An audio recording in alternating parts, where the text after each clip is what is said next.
네, 감사합니다. 이어서 바로 제1주제 발표 준비하도록 하겠습니다. 네, 첫 번째 주제 발표는 페퍼다인 대학교의 김동신 교수님께서 해주시겠습니다. 네, 여기서.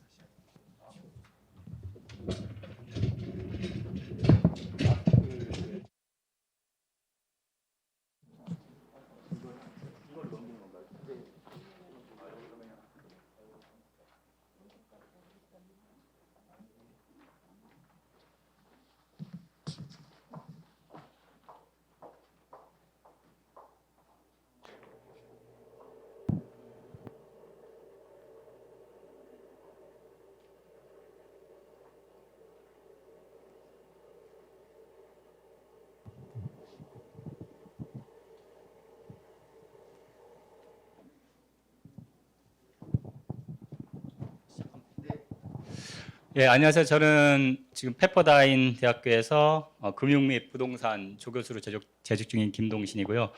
오늘 한국 감정평가학계 상반기 학술대회에서 발표할 기회 주셔서 감사드립니다. 지금 시간이 촉박 관계로 바로 발표를 시작하도록 하겠습니다. 그래서 주제는 지금 코로나19가 이 북미 지역에서 주거 선호를 어떤 변화를 주었는지, 그래서 flight for space, the impact of COVID-19 on home buyer location decisions.가 이제 저희 타이틀인데 지금 4명의 공저자와 함께 연구를 진행하고 있고요. 이제 코로나가 2020년도에 발생하면서 그 뉴스 그리고 뭐 중개사들 사이에서 여러 가지 추측들이 있었습니다. 그래서 뭐였냐면 사람들이 이제 재택근무를 하기 시작하면서 집에 많이 머무르다 보니까 오픈 스페이스, 열린 공간에 대한 수요가 늘어났다 그런 말이 있었고, 또 거기서 이제 상당히 사람들 만나는 걸 꺼리기 시작했어요. 사람들이 그 우려 때문에, 감염 우려 때문에. 그래서 사람들이 이제 그 인구가 많은 밀집된 지역들을 회피하게 하는 현상이 생겼다. 그래서 그런 식으로 보도가 많이 됐는데, 저희가 이게 이제 실제로 국지적으로 일어나는 일들인지 아니면 실제로 이런 게 광범위하게 일어나고 있는지 실제로 검증을 해보자 해서 이 프로젝트를 시작했고, 이 데이터, 저희가 이제 조사한 데이터는 런던이라는 건데, 영국 런던 아니고 그 캐나다 온타리오의 그 런던이라는 도시가 있어요. 그래서 그 지역에 그 2020년 2월 달 그 코로나 이제 그 락다운 거의 시작 직전부터 시작해서 한 7월 때까지 그 기간에 어떤 변화가 일어나는지 저희가 살펴보게 됐습니다. 그래서 결론적으로 우리가 이제 찾아낸 거는 실제로 사람들이 그 인구가 과밀한 지역들을 피하기 시작했고, 그리고 이제 집 주변에 그 오픈 스페이스, 공원 같은 것들을 더 선호하게 됐고, 그리고 그 교외 지역으로 이렇게 나가는 것들을 발견하게 됐습니다. 이게 이제 그 지역 지도인데요. 이쪽에 보시면 여기가 이제 토론토, 여기가 큰 도시가 되겠죠. 여기서 한 2시간 거리, 그러니까 200km니까 뭐 서울, 대전 정도 될 거예요. 거기서 우리가 그 런던이라는 도시인데, 여기 도시인데, 이 도시랑 이 런던의 교외 지역, 그 주변 위주로 연구를 했습니다. 그래서 이제 저희 데이터를 보시면 이게 이제 저희가 전 세계적으로 유일하게 갖고 있는 데이터인데, 이게 뭐냐면 락박스라는 건데, 한국 같은 경우는 집에 이제 비밀번호 키 해가지고 이렇게 이제 중개사분들이 비밀번호 열고 들어가고 할 수 있는데, 북미 지역은 미국도 마찬가지로 아직도 그 옛날 열쇠를 다 쓰고 있어요. 그래서 그럼 어떻게 들어가냐면 그 열쇠를 이 락박스라는 이 속에다 집어넣습니다. 그러면 이 중개사들이 와서 스마트폰으로 이렇게 대고서 이렇게 열면 이걸 열 수가 있어요. 그 데이터의 측면에서 보면 장점이 뭐냐면, 이게 스마트폰을 여니까 모든 그 액션을 다 레코드를 하는 거예요. 그래서 언제 열었는지, 몇 시에 열었는지, 무슨 요일에 열었는지, 어느 중개사가 열었는지, 이름, 이메일 주소, 연락처 같은 게 다 기록이 됩니다. 그 락박스 GPS 로케이션이랑. 그래서 저희가 그 데이터를 모아서 그 사람들이 얼마나 집을 보러 왔는지, 몇 명이나 보러 왔는지를 다 카운트를 할 수가 있었어요. 그리고 이제 리스팅, 그러니까 이제 그 매물 등록 자료는 뭐 전형적인 등록 자료고, 그래서 저희가 총 그 데이터 기간은 2017년부터 비교군이 필요하니까 코로나 전부터 데이터 시작해서 코로나 시기까지 총 그 2017년부터 2020년까지 데이터를 해서 한 9,000개 정도의 집 거래 자료를 분석을 했습니다. 그래서 이게 이제 이게 가장 그 집 방문 객 자료, 몇 명이 방문했는지 이 파란색이 그 자료인데, 그래서 이 코로나 시기를 2020년 2월부터 7월까지를 한 3단계로 나눴습니다. 그래서 제로 단계는 뭐냐면 그 락다운 발표 직전에 이제 락다운을 곧 할 것이다. 다음 달에 락다운을 할 것이다 하고 그런 뉴스가 있고 막 이런 단계가 락다운 제로고 그때 당시 보면 이 정도 방문객들이 많이 꾸준히 있었어요. 근데 이제 이 1단계로 실제로 접어들면 실제 락다운이 발생했고 감염자 수도 이제 엄청나게 증가를 하니까 보시다시피 방문객 수가 급감을 하죠. 급감을 해서 그때를 이제 1단계로 보고 이 2단계는 그런 락다운 상태가 한 2달 정도 가다 보니까 사람들이 이제 더 이상은 못 참겠다 해서 그냥 나가기 시작해서 다시 나가기 시작하고 이제 중개사들도 다시 이제 일을 하기 시작하고 그래서 보시면 이 방문객 수가 다시 거의 평년 수준으로 돌아와 있죠. 한 두 달 정도 후에. 그래서 우리가 총 그 세 기간으로 나눠서 그 락다운 기간을 세 개로 나눠서 그 동안 어떻게 그 변화가 발생했는지를 살펴봤습니다. 그래서 이제 변수들을 보면 크게 뭐 다 똑같고 이제 첫 번째 중요한 변수가 그 방문객 수. 하루 평균 몇 명이 집을 보러 왔는지 이게 저희가 이제 유일하게 갖고 있는 데이터고 그리고 데이즈 온 더 마켓 이것은 그러니까 며칠을 걸려서 팔렸냐 얼마나 빨리 팔렸느냐 며칠 걸렸느냐 그리고 이제 뭐 얼마에 팔렸느냐 세일 프라이스 얼마에 팔렸느냐 이것들을 세 가지 측면을 보라보게 됩니다. 그래서 방문객이 얼마나 많았는지 그리고 얼마나 빨리 팔렸는지 그리고 집 가격은 얼마에 팔렸는지 그래서 이게 런던 이게 이제 그 대도시 인디케이터가 되겠죠. 이게 대도시 집인지 아니면 그 교외 지역 집인지 그리고 그 단계별로 락다운 0단계, 1단계, 2단계 그리고 총괄해서 이게 팬데믹 피리어든지 그 인디케이터랑 기본적인 뭐 집 그 특성들 뭐 침실이 몇 개인지 화장실이 몇 개인지 뭐 집 크기 이런 것들은 다 기본적으로 컨트롤을 했고 그 지역 데모그래픽스 뭐 노동 가능 인구나 인구 밀도 뭐 학력 수준, 인컴 이런 것들 기본적으로 다 컨트롤을 해줬습니다. 그래서 크게 우리가 두 개를 봤는데 첫 번째로는 그 집 자체의 특성에 대한 선호가 어떻게 변했는지 그리고 그 다음에 본 게 이제 그 지역적인 이동, 그러니까 그 대도시에서 교외 지역으로 빠져나갔는지 두 개를 보게 됩니다. 그래서 첫 번째로 이제 그 집 특성에 대한 선호가 어떻게 변화됐는지 볼 때 우리가 아까 말씀드렸듯이 세 개를 봅니다. 그래서 방문객 수가 어떻게 영향을 받았는지 그리고 그 셀링 타임 그 얼마나 빨리 팔리는지 영향을 받았는지 그리고 가격이 어떻게 영향을 받았는지 그거를 첫 번째로 보고 그 다음에는 이제 지역적인 그러니까 도시 지역에서 교외 지역으로 이동하는 거를 똑같은 측면에서 바라봤는데 그래서 여기서 이제 이 리그레션을 그 런던 그러니까 도시 지역과 그 교외 지역 두 군데로 그 샘플을 나눠서 따로 돌려서 어떻게 그 단계체로 그리고 1, 2에서 어떻게 방문객 수가 변화했는지 그 판매 기간이 어떻게 변했는지 그리고 집 가격이 어떻게 변했는지 그렇게 측면을 저희가 살펴봤습니다. 기본적인 그 서머리 데이터고요. 그래서 평균적으로 이 지역 같은 경우 방문객 수가 1.36명 정도 하루에 집을 보러 왔고 그 집이 팔리는 기간은 한 18일 정도. 이 정도면 상당히 빠른 겁니다. 북미 쪽에서 18일 정도에 집을 하나 팔 수가 있고 가격은 한 1,000원 정도 환율을 치면 한 4억 4천만 원 정도 그 정도 평균 집 가격이 형성되어 있는 지역입니다. 이 지역이. 그래서 이제 처음 결과를 볼 텐데 이제 집 자체 특성에 어떤 선호의 변화가 생겼는지. 그래서 저희가 두 개를 봤는데 하나는 이제 그 인구 밀도 사람들이 그 인구가 많은 지역을 회피하는지 그리고 그 주위의 공원에 대한 선호도가 집 주변 공원에 대한 선호도가 어떻게 변화했는지를 살펴봤습니다. 그래서 첫 번째로 우리가 아까 말씀드렸듯이 보는 게 이제 방문객 수가 어떻게 변화되는지. 그래서 다른 것들은 다 생략하고 이게 이제 그 팬데믹 기간에 지금 그 코비드 기간에 파퓰레이션 인구 밀도랑 그 교호 작용 그 텀인데요. 거기서 보면 코에피션트가 그 코에피션트가 나왔습니다. 그 말이 뭐냐면 이 팬데믹 기간에 인구 밀도가 많으면 방문객 수가 줄어들었다는 겁니다. 그래서 사람들이 이 많은 인구 밀도 높은 지역, 예를 들면 뭐 서울 어디 그 되게 파퓰레이션이 많은 지역을 회피하기 시작한 거죠. 근데 평소 기간을 보면 이게 보면 이제 평소 기간, 그 팬데믹 이전 기간 보면 사람들이 많은 지역이 방문객 수가 당연히 많았어요. 사람이 많으니까 방문객 수가 많았어요. 근데 이 팬데믹 들어서면서 이게 역전이 된 겁니다. 팬데믹 들어서면서 이 인구가 많은 지역에 사람들이 덜 오기 시작했어요. 그 집들을 보러. 그 다음에 이제 이 옆으로 가면 여기서 3번, 컬럼 3번에서 보면 이제 공원, 근처 공원은 어떻게 영향을 주느냐 보면 팬데믹 기간에 공원과 가까우면 이게 파저티브하게 나왔죠. 그러니까 사람들이 더 집을 보러 왔어요. 이제 우리가 나 집에서 있어야 되니까 나가서 놀아야 되니까 근처에. 그래서 공원들을 살펴보기 시작했죠. 근데 그러면 팬데믹 이전의 기간에는 어땠냐면 아무런 영향이 없었어요. 사람들이 공원이 집 근처에 있든 없든 별로 신경을 안 썼어요. 저도 그랬었고 여기 이런 거였어요. 그래서 이제 바뀐 게 뭐냐면 사람들이 그 인구 밀도 높은 지역을 회피하기 시작했고 주변에 공원이 있으면 좋겠다 이렇게 생각을 하기 시작한 거죠. 그래서 사람들이 이제 방문객 수였고 그러면 이게 판매하는 기간에는 어떤 영향을 미쳤냐 하면 이거 여기 이제 1.25 이 파저티브 나온 게 뭐냐면 인구 밀도가 높은 지역에 파는 기간이 길어지기 시작했어요. 이제 점점 더 오래 걸리겠죠. 파는 기간에. 그 전에는 뭐 별 영향이 없었어요. 그 인구 자체가 그 파는 기간에. 근데 이제 팬데믹 기간에 이렇게 됐고 공원 자체는 아까 말씀드렸듯이 파는 기간에는 팬데믹 기간이나 그 전이나 그 파는 기간 자체에는 영향을 전혀 주지 않았어요. 지금도.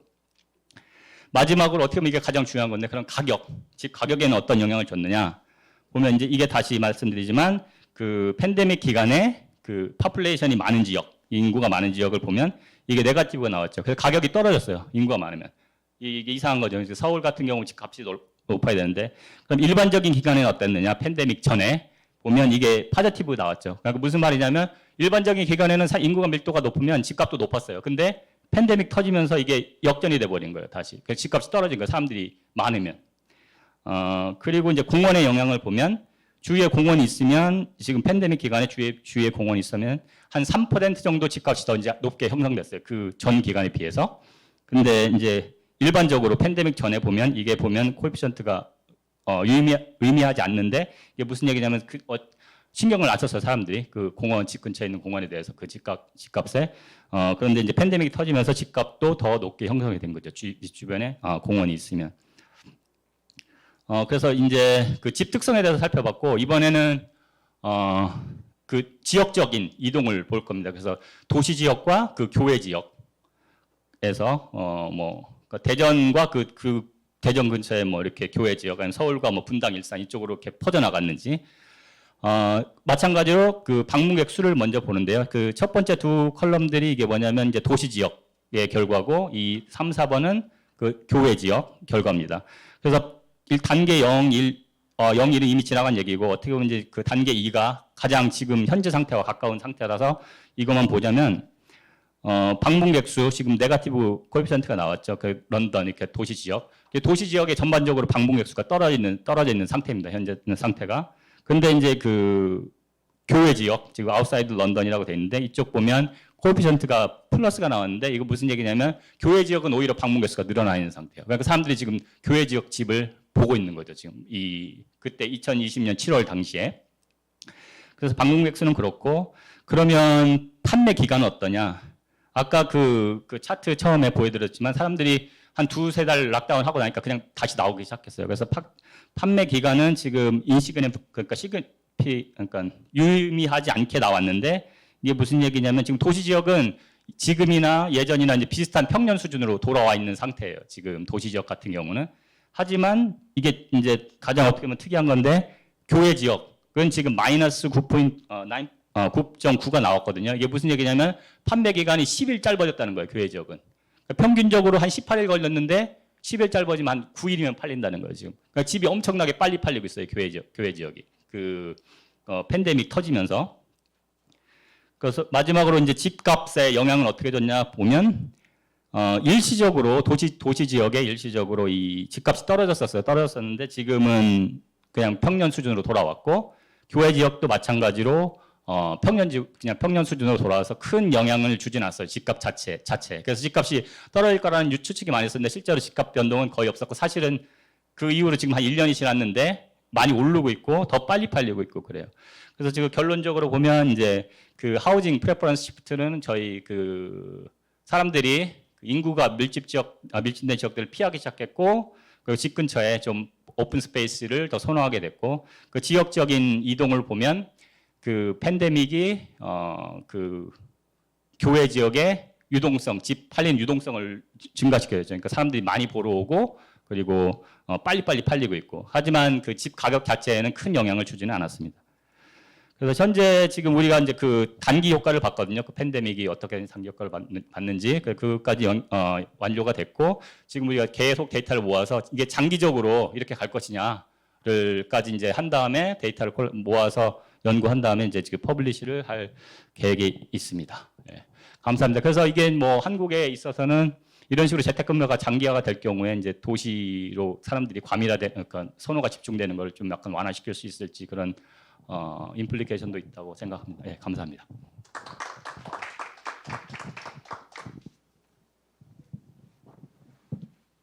네, 발표해 주신 김동신 교수님 다시 한번 박수 부탁드리겠습니다. 자, 이어서 두 번째 발표는 저희가 팬데믹 상황이다 보니까 이거 좀 코로나 상황이라서 저희가 온라인으로 이렇게 해주시겠습니다. 두 번째 발표는 강원대학교에 계시는 김승희 교수님께서 해주시겠습니다. 네, 교수님 저기 공유 부탁하면서 해주시기 바랍니다. 네. 네, 안녕하세요. 강원대학교 김승희입니다. 제가 오늘 발표를 하는 거는 이제 코로나19 여성의 주거 빈곤에 대해서 이제 말씀을 드리려고 좀 준비를 했습니다. 제가 원래 이제 보통 그 관심을 가지고 연구하는 분야가 주거복지 분야에서도 조금 그 계층에 대한 연구를 좀 하고 있는데요. 여성들 중에서도 한부모나 미혼모 가구들에 대한 주거 문제, 그다음에 이주노동자와 관련된 주거 문제, 그다음에 성소수자들 관련된 주거 문제를 좀 최근 들어서 연구를 하다 보니까 이 부분에 대해서 좀 준비를 했습니다. 먼저 오늘 발표 내용은 크게 세 가지 세션인데요. 이제 첫 번째는 이제 개괄적인 얘기로 이제 여성하고 빈곤, 특히 그리고 주거와 관련된 빈곤 부분에 대한 얘기를 좀 말씀을 드리고요. 그다음에 이 여성 중에서도 한부모 가족과 관련된 주거 문제에 대한 말씀을 드리고, 그다음에 코로나19 이후로 이제 한부모 가족의 주거 불안이 어떻게 진행되어 왔는지에 대한 말씀을 좀 드리도록 하겠습니다. 네, 이제 여성하고 남성의 고용 상태인데요. 이걸 보는 것 자체가 이제 빈곤의 여성화 문제가 되어가고 있다. 그런 얘기들에 대해서 좀 말씀을 드리도록 하겠습니다. 이제 정규직 고용 상태 같은 경우에 보면 한 지난 10년 동안 보면은 정규직 고용률 자체가 이제 여성들이 이제 안정적이지 못한 고용 상태를 계속적으로 지속해 오고 있다. 이런 통계 결과가 있고요. 특히 이제 비정규직 고용률 같은 경우에는 여성들이 굉장히 높은 2배 정도 되는 비율로 이제 여성들의 비정규직 비율이 굉장히 높고요. 이제 계약직이라든지 임시직이라든지 한시직 같은 고용이 많이 있고, 이런 것들은 지금 팬데믹 상황이라든지 이렇게 경제가 불안할 경우에 더욱더 가속화되는 그런 부분들이 있습니다. 특히 이제 상대적인 빈곤율을 좀 더 살펴보면은 이제 여성의 상대적인 빈곤율이 남성보다 한 5% 정도 더 높게 나타나고요. 특히 고령 이상, 65세 이상 고령 인구의 경우에 상대적인 빈곤율이 매우 높게 나타나는데, 이 고령자들에 대한 빈곤이 높다는 것 자체가 이제 65세가 됐기 때문에 빈곤이 높아진다기보다는 지속적으로 앞서서 빈곤율이 계속해서 진행이 되어 와서 65세에 대해서 더 많이 이게 표출이 된다. 그렇게 보시면 될 것 같습니다. 특히 이제 성별의 빈곤 격차를 보면은 이거는 이제 평균적인 건데요. 이제 IMF 이전에는 3배 정도 수준을 유지하다가 2000년대 이후에 2배 수준으로 감소가 됐긴 했지만, 이거를 또 이제 근로하고 있는 인구들만 가지고 남성과 여성의 빈곤 격차를 분석을 해보면, 근로를 하고 있음에도 불구하고 남성하고 여성의 이제 빈곤 격차가 이제 점점 더 2010년 이후에 다시 3배 수준으로 악화되는, 점점 더 벌어지는 그런 현상을 보이고 있다고 말씀을 드릴 수 있겠습니다. 특히 고령 인구에 대한 빈곤율을 보면은 이제 중고령자가 2018년 고령자가 됐을 때 빈곤율을 분석을 해보면, 정규직에 근무하고 있어도 여성 같은 경우는 65세 이상이 되면 빈곤율이 더 많이 높아진 31% 정도 나타나서, 이런 부분들이 전반적으로 여성의 경우 남성보다 높은 빈곤율을 차지를 하고 있고요. 여성의 빈곤화 비율이 굉장히 심각하다. 근데 이런 빈곤은 어떻게 보면 주거하고 연계가 되는 가장 큰 부분 중에 하나인데, 이 부분을 이제 여성의 주거 문제 논의를 이제 하는 가장 첫 번째 큰 이유 자체가 한국 사회에서 빈곤이 이제 여성화 문제로 발생을 한다는 게 굉장히 좀 중요한 포인트인 것 같고요. 특히 이 중에서도 한부모 가정의 빈곤이 굉장히 심각화되고 있고, 이 한부모 가정의 빈곤이 주거 빈곤이 가장 크게 갖고 오는 것 중에 하나가, 이 여성의 주거 빈곤은 아동의 주거 빈곤하고 밀접한 관련성이 있고요.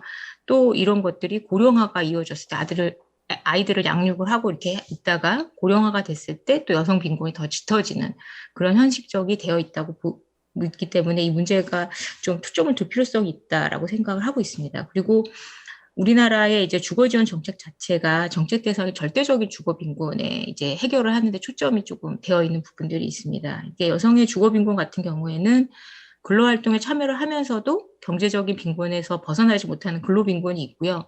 이와 더불어서 주거하고 여가라든지 교육과 관련된 상대적인 박탈감, 불평등 같은 상대적인 빈곤에 기인을 하고 있기 때문에 여성들에 대한 주거 지원 정책을 할 때는 이 두 가지 측면을 고려한 주거를 공급을 하고 주거 서비스의 지원을 같이 복합적으로 할 필요성이 있다는 그런 시사점이 있을 수 있고요.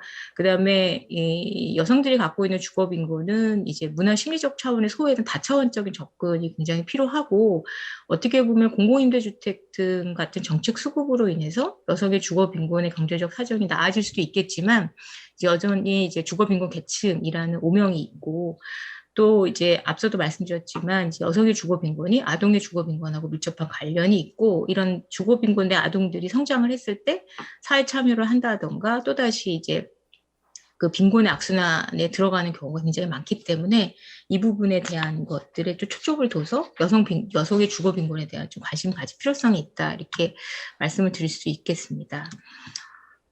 제가 이제 한부모 가족하고 관련된 주거와 관련된 연구를 조금 서치를 해봤는데요. 대체적으로 주거 빈곤과 관련된 연구를 보면은 아동이 연구 대상 계층이 되게 많이 있었습니다. 이제 다수 아동의 경우에는 다수가 발달 환경에 대해서 연계를 했었고요.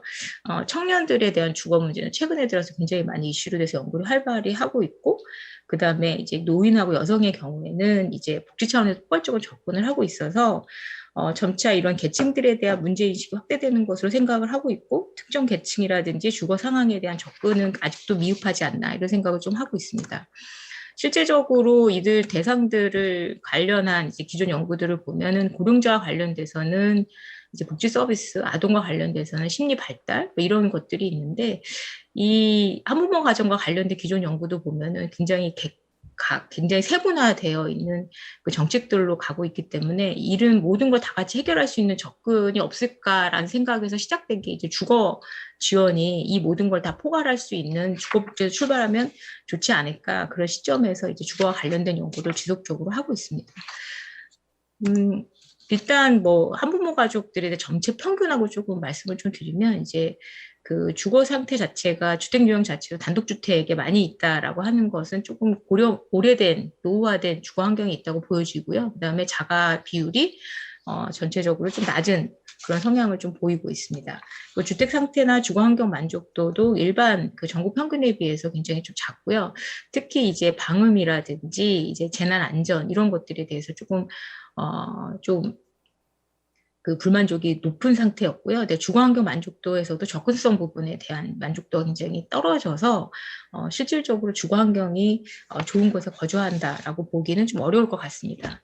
그리고 이제 주거 실태를 보면은 자가를 가지고 있는 경우에는 그렇게 큰 차이가 나진 않는데요. 임차 가구의 RIR 같은 경우에는 거의 2배 수준에 머무르고 주거비 부담이 거의 한 30% 이상을 가지고 있기 때문에 한부모 가구에 대한 주거 지원이 굉장히 좀 더 현실화될 필요성이 있다 이런 생각을 좀 하고 있습니다. 1인당 주거 면적 같은 경우도 이제 한부모가 작은데 또 여기서 유념해야 될 게 이제 어쨌든 한부모 가구 같은 경우는 N-1인 상태이기 때문에 더 주거 환경이 더 열악한 그런 상황이라고 볼 수 있을 것 같습니다.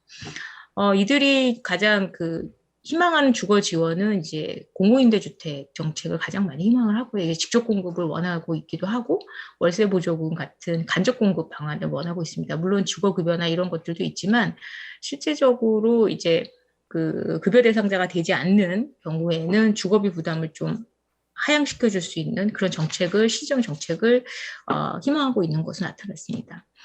요거는 이제 한부모 가족에 대해서 실제적으로 주거 실태 조사를 했던 건데요. 제가 이제 그 한부모 가족에 대한 주거 이력 조사를 한 적이 있습니다. 일반적으로 이제 평균 한 2년 2개월마다 주거 이동을 하고 있는 걸로 보여지고요. 그다음에 한부모 가정이 형성된 지 한 8년 정도 되는 평균 8년 정도 되는 사람들 대상을 조사를 했는데 이게 이제 주거 점유 형태를 보고 제가 이제 한부모 가정 형성 이전부터 시작해서 형성이 되고 난 다음에 최대 5번까지 주거 이동을 한 상태에서 주택 점유 형태 변화를 봤거든요. 여기서 가장 이제 우리가 좀 생각을 해봐야 되는 게 뭐냐면, 형성 전에 자가를 갖고 있다가 형성이 되고 한부모 가족이 되고 난 다음에 자가 비율이 되게 떨어집니다. 이게 보면은 이런 그래프상에 봤을 때 어떤 걸 알고 있냐면 주거가 굉장히 하향 이동하는 것을 알 수 있습니다. 하향 이동을 해서 이것들이 다시 또 어느 정도 지났을 때 주거를 회복을 하는 주거 회복력이 굉장히 좀 있어야 되는데 한부모 가족 같은 경우에는 이런 것들이 굉장히 없는 그런 경우가 많이 있습니다. 이거를 이제 조금 더 상향 이동이냐 하향 이동이냐 이런 걸로 이제 분석을 좀 했었는데요. 이제 좀 그래프가 좀 보기가 좀 힘드실 거라고 생각을 하는데 일단 앞에 그 그래프를 참조를 해주시면 실제적으로 이제 우리가 이제 일반적으로 이런 정책 계층들에 보면은 직접 공급을 하다 보니까 결국에는 공공임대주택을 지원해주는 정책으로 가고 있지만 실제 이 정책 지원에 있어서 적기라는 게 굉장히 중요할 것 같아요. 이제 한부모 가족 같은 경우에는 형성이 돼서 가장 처음에 이제 주거 이동이 굉장히 하락을 하는 경우가 굉장히 많습니다. 근데 그 하락을 하고 나서 다시 돌아오는 경우가 굉장히 없거든요. 그러니까 되게 회복력이 굉장히 없습니다. 그런데 실제적으로 저희가 조사를 해본 경우에 보면 한부모 가족이 형성이 돼서 공공임대주택에 들어가는 거는 거의 주거 이동을 해서 한 5번째 정도 주거 이동을 할 때 돌아가는 경우가 상당히 많고요. 그 퍼센테이지도 10%에 불과합니다. 그러니까 한부모 가족 형성이 되고 난 다음부터는 거의 정책 지원을 못 받고 있는 상태고 정책 지원을 요때 좀 한부모 가족 형성돼서 주거 이동을 한두 번 정도 했을 때 지원을 좀 해주면 요때 이제 주거가 좀 안정도 되고 아이들을 키우면서도 어느 정도 주거 불안 해소이 될 수도 있는데 좀 이 공공임대주택 이택 자체가 이제 재고율 자체가 적기도 하고 들어갈 수 있는 부분이 적다 보니까 그 부분에서 이제 주거 지원이 좀 되지 않는 주거 복지적인 측면이 되지 않는 그런 부분도 많이 있습니다. 앞에서 이제 주택 점유 형태와 더불어서 이제 주택 임차 형태인데요. 이제 자가인 경우에는 좀 떨어졌다 거의 자가를 유지하는 경우가 많지만 월세의 폭이 굉장히 많이 떨어집니다. 그러니까 반전세나 이런 경우가 굉장히 좀 적고요. 거의 대부분 월세가 점점 더 이제 이사를 하면 할수록 더 많아지는 그런 부분으로 돼서 주거가 점점 더 불안해지고 주거비 부담을 더 많이 상향을 하는 그런 부분들이 나타났습니다. 이것도 이제 참조를 해주시면 좋을 것 같습니다. 그래서 그 주거 이동 이유는 가장 큰 거는 상황이 어쩔 수 없어서였고요. 주거비 부담 때문에가 그다음 퍼센트를 차지를 했습니다. 실제적으로 공공임대주택을 공급을 하지만 한부모 가족 같은 경우 아이를 기르고 있기 때문에 이사를 하더라도 저희가 주거 이동을 계속 봤는데 주거 이동을 같은 동네에서 벗어나는 경우가 굉장히 드물어요. 그래서 살고 있는 지역의 반경 어느 정도 안에서만 계속 주거 이동을 하고 있고 그 주거 이동을 할 때마다 주거 자체가 이제 하향 이동을 하는 그런 부분들을 알 수 있었습니다. 이거는 조금 가도록 하겠습니다. 그래서 코로나19 이후에도 설문조사를 한번 했었는데요. 이제 한부모 가구가 어떤 주거 불안을 코로나19에 갖고 있는가 거기에 대한 것들을 조사를 좀 했습니다. 이 조사 대상자 같은 경우의 일반적인 형태고요. 그 다음에 이제 조성 가구에 대한 것도 보면 대부분 임차 형태로 거주를 하고 있는 사람들이 82.3%였고요. 그 다음에 자가는 6.5%에 불과했습니다. 그래서 평균 주거 면적 18.5평에 거주를 했고 주거비는 지출 44만 원 정도인데 일단 이들에 대한 소득의 한 30% 이상을 주거비 지출을 하고 있는 것으로 이렇게 나타났습니다. 이제 코로나로 앞서서 이제 여성의 주거 빈곤에 대해서 말씀을 드리면서 이제 근로에 대한 유형에 대해서 말씀을 드렸는데요. 이제 코로나로 인해서 소득 변화에 대해서 말씀을 드리면 일을 하고 있다가 한 51% 절반 정도 됐고요. 일을 하면서 소득이 감소했느냐 변화했느냐 이걸 봤을 때 일을 하고 있는 계층 중에서도 60%가 소득이 굉장히 감소를 하고 있었고요. 그 다음에 계약직 및 임시 이동직 비중이 70%로 매우 높았고 이제 근무 일수가 감소하거나 무급휴직 등이 많아서 월소득 평균이 소득이 이제 감소를 한 게 있어서 이 절대적인 빈곤 플러스 상대적인 빈곤, 그러니까 다중 빈곤이 이루어지고 있음을 좀 알 수 있었습니다. 주거 부담 같은 경우는 이제 5점 만점에 이제 굉장히 부담이 된다라는 건데 주거 부담이 4.35점으로 매우 높은 상태였었고요. 현재 임대료가 연체 중이거나 빌려서 지불하는 경우도 한 40% 가까이 되는 부분으로 나타났습니다. 그래서 코로나19를 해서 주거 불안을 갖고 있는 항목이 뭐냐라는 것 중에 가장 큰 거는 뭐였었냐면 아동을 양육을 하고 있기 때문에 이제 70% 가까운 비중에서 이제 내가 코로나 걸리면 아이들을 돌봐줄 사람이 없어서 걱정이 된다는 게 가장 높았고요. 그 다음에 이제 생활비를 줄여서 임대료를 내고 있어서 생활이 어렵다. 주거 부분이 가장 크게 불안으로 작동을 했었고요. 그 다음에 이제 소득과 관련된 생활고, 그 다음에 집이 좁아서 가족들이 코로나로 걸려도 격리하는 것이 굉장히 어렵다. 그러니까 코로나로 되면서 주거라는 것 자체가 굉장히 예전에는 이제 단순하게 먹고 자고 정도만 됐었는데 이제는 이 주거지가 사무실도 되고 오피스도 될 수 있고 그 다음에 이제 학습 공간이 되다 보니까 이 주거가 불안한 계층, 주거가 빈곤된 계층들에 있어서는 이 주거 자체, 이 집이라는 것 자체가 다중적인 역할을 하게 됨으로 인해서 더 많은 주거와 관련된 불안을 겪고 있고 주거 스트레스가 더 많아지는 것들을 조금 조사를 통해서 알 수가 있었습니다. 특히 이제 주거 불안에 대해서 이제 생활 스트레스가 많았었는데요. 이제 요거를 좀 보면은 주거비 증가에 따라서 스트레스가 가장 높다는 게 가장 높았고요. 그 다음에 공간이 협소하거나 주택이 노후화되거나 층간소음 등 같은 경우에 이제 스트레스가 가장 높게 나타나는 걸로 그렇게 나왔습니다. 자녀 돌봄과 관련해서도 이제 온라인 학습 관리라든지 돌봄 양육 스트레스가 굉장히 코로나19로 인해서 한부모 가족들에 대해 주거와 관련된 스트레스를 많이 높이는 걸로 활용이 됐고요.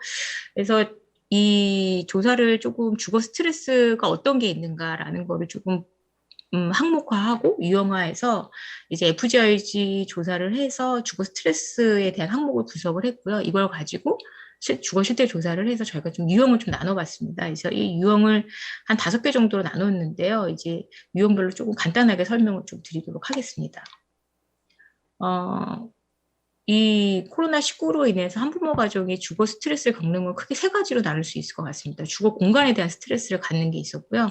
주거비에 대한 스트레스를 가진 게 있었고, 자녀의 양육과 관련된 스트레스를 항목별로 이렇게 지금 도출을 해서 이것과 관련해서 설문조사를 또 세분하게 해서 유형을 나눴습니다. 그래서 유형을 나누는 거를 가지고 이제 한 5개 유형을 나눴는데요. 이 5개 유형을 가지고 나누면서 이제 자녀의 그 유형이라든가 그다음에 월평균 소득이라든가 이제 가구 유형이라든지 이런 거 다 나누는데 이렇게 나누는 것 자체의 기본적인 의의는 실제적으로 이제 주거복지 정책에 있어서도 어떻게 보면 굉장히 공공임대주택이라는 직접적인 공급에서 굉장히 정책이 있는데 이런 것들이 조금 세분화되고 정책 타겟별로 조금 주거 서비스라든 게 조금 다양화되고 이럴 필요성이 있어서 거기에 대해서 좀 유형화를 좀 시켜봤습니다. 첫 번째 1유형 같은 경우에는 이제 생활비하고 자녀 돌봄과 관련돼서 스트레스가 굉장히 심한 그런 유형인데요. 여기에는 거의 대부분 미혼모 가구가 해당이 됐고요. 자녀 수가 1명인 그런 경우가 있었고 점유 형태도 거의 대부분인 임대 형태거나 연립주택과 같이 주거 환경이 조금 좋지 못한 그런 형태에 있는 그런 가구들이 되게 많았습니다. 그래서 생활비 부담 스트레스가 가장 높았고 자녀 양육으로 인해서 식료품이나 관리비 관련된 경제적 지출 증가에 따른 스트레스가 발생을 하는 그런 부분들이 있는 유형이라고 할 수 있겠습니다. 두 번째는 이제 주거비와 관련된 건데요. 이 주거비와 관련된 스트레스를 갖는 경우는 주택용이 아파트에 거주하는 부분이 많았습니다. 왜냐하면 아파트 자체가 이제 월세라든지 전세임대라든지 이런 것들에 대한 주거비가 많이 들기 때문에 이런 부분이 있었고 대체적으로 자녀들이 초등 자녀들을 많이 양육하는 그런 부분들이 많이 있었습니다. 그래서 이쪽들은 이제 관리비라든가 집에서 지내는 시간이 굉장히 많다 보니까 냉난방비 같은 관리비와 관련된 스트레스가 굉장히 높았고 월 임대료라든지 생활비 등과 관련된 경제적인 부담에서 주거 스트레스를 유발하고 있는 그 요인들이 많이 작용을 했습니다. 3유형은 이제 공간과 관련된 건데요. 이런 지역들은 이런 유형은 어떤 거냐면 한부모 가족인데 가구 구성이 좀 오래돼서 이제 자녀들도 이제 대학생 정도 되고 이제 살고 있는 주택도 아파트든 연립이든 이제 어느 정도 연령이 노후화가 많이 진행이 돼서 공간 자체가 노후화되어 있고 좁고 이런 부분이라고 보면 되겠습니다. 그러니까 1인당 주거 면적도 가장 적은 그런 유형이고요. 이런 경우 같은 경우에는 이제 면적이 좀 작고 주택이 노후화되고 더불어서 이제 층간소음과 관련된 스트레스 굉장히 많은 부분이어서 1인당 주거 면적이 이제 낮고 성인 자녀와 함께 거주하다 보니까 주택의 주거 공간이라든지 시설에 대한 주거 욕구가 충족되지 않음으로써 스트레스가 많이 발생을 하는 것으로 이렇게 나타났습니다. 이제 사유형 같은 경우 자녀 양육인데요. 이건 초등학생 자녀를 가지고 있고, 그 다음에 이제 연립이나 다가구의 주택에 공유하는 경우가 있었고요. 이제 이런 경우에는 이제 아이들이 위에 인터넷 환경에 유출이 되어 있고, 자녀 돌봄 양육 스트레스가 굉장히 많았고요. 이제 온라인 학습이라든지 인터넷 접속이 유출이 우려가 되어 있는 그런 부분에서 이제 주거 스트레스가 발생을 했습니다. 이제 마지막 오유형 같은 경우에는 이제 주거비하고 학습 스트레스인데요. 여기는 이제 자녀들이 중학생일 경우가 많이 해당이 되고요. 그 다음에 주택 유형도 연립주택이라든지 조금 다세대 다가구에 거주하는 부분이 되게 많이 있었습니다. 그래서 이 부분 같은 경우에는 아이들이 어느 정도 크다 보니까 생활비하고 식료품비, 온라인 학습 관리 이런 부분과 관련된 스트레스가 많았고, 이런 부분에 대한 고충으로 인해서 주거 스트레스가 발생하는 그런 유형이라고 말씀을 드릴 수 있겠습니다. 그래서 유형별로 이제 주거 스트레스를 조금 정리를 했는데요. 이 유형별로 주거 스트레스 정리를 하고, 그 다음에 주거를 살고 있는 주택의 유형, 그 다음에 이 소득이라든지 주거비와 관련된 유형들을 나눠봄으로 인해서 외형적으로 공적으로 주거를 지원해야 되는 부분과 또 주거 서비스를 어느 부분에서 지원을 해야 되는 부분, 이런 것들을 나누어서 좀 구체적으로 살펴보는 게 가능했습니다. 마지막으로 좀 결론을 좀 말씀을 드리도록 하겠습니다. 이제 코로나19 이후로 이제 여성들의 주거 스트레스가 지속적으로 발생을 하고 있고요. 주거 빈곤이 지속화되고 있습니다. 그러니까 한부모 가족 같은 경우 형성 초기에 비자발적인 이동에 의해서 주거를 이동을 하고 주거비 부담을 하다 보니까 지속적으로 하향 이동을 하는 경우가 많이 있고요. 하향 이동 상태에서 이제 이동을 하지 않는 주거 이동이 종료되는 경우가 많이 있습니다. 그래서 지속적으로 취약한 주거 빈곤 상태에 놓여 있는 경우가 되게 많았었고요. 특히 코로나19 이후에 이제 하향 주거 불안정 상태에서 그런 불안정 상태에서 주거에서 감당해야 되는 학습이라든지 양육이라든지 건강이라든지 여러 문제가 다층적이고 연쇄적으로 주거 스트레스를 발생을 시키고, 이런 것들이 주거 빈곤을 가속화시키는 요인으로 되고 있다는 것을 조금 알 수가 있었고요. 그 다음에 이제 코로나19라든 이런 상황으로 인해서 한부모 가구에 대한 소득이 줄다 보니까 절대적인 빈곤과 상대적인 빈곤, 우리가 이제 그 노동시장에 참여하지 못해서 발생하는 물질적인 박탈이고 구빈곤이라고 표현을 하고, 근로활동에 참여하면서도 근로일수가 감소해서 빈곤에서 헤어나지 못하는 이제 신빈곤, 이런 두 가지 빈곤이 같이 복합적으로 물리면서 이제 더 이제 그 빈곤으로 떨어지는 그런 문제가 나타났고요. 그 다음에 이제 한부모 가족의 가구주에 대한 근로활동으로 인해서 아동 돌봄이라든지 보육의 부재가 발생을 하고 돌봄 스트레스가 가중이 하고 주거 공간이 협소하다 보니까 학습 수행 능력이 감소하는, 그러니까 교육의 상대적인 박탈과 불평등이 점점 더 심화하는 그런 부분들이 발생을 하는 것으로 이렇게 좀 조사가 됐고요.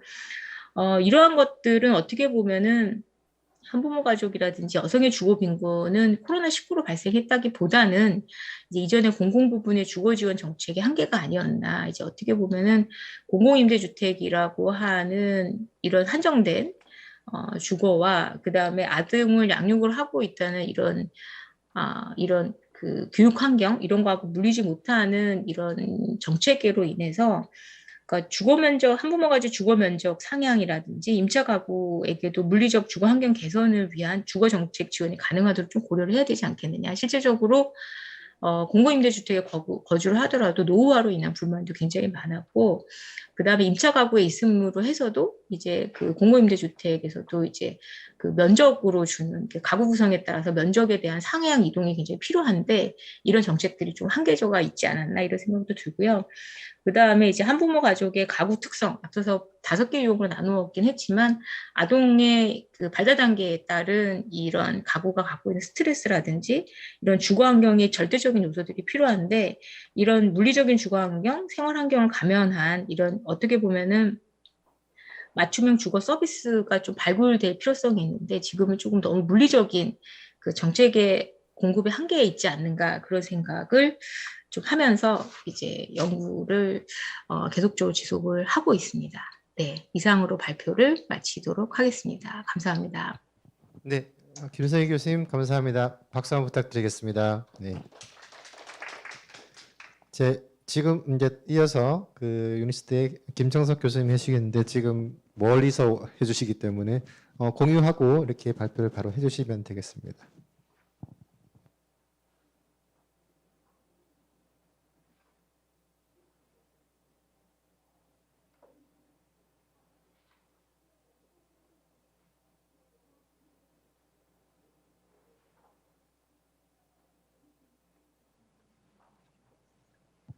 네, 교수님 되시나요? 네. 네, 안녕하십니까. 저는 유니스트 도시환경공학과 김정섭 교수입니다. 제가 연구년 중이라 미국에 있다 보니까 온라인으로 현장에 가지 못하고 온라인으로 발표를 하게 됐습니다. 제가 오늘 발표하고자 하는 주제는 코로나19와 정신건강이라는 주제이고요. 주택 점유 형태를 중심으로 이제 어떤 관계를 가지는가 좀 중점적으로 살펴봤습니다.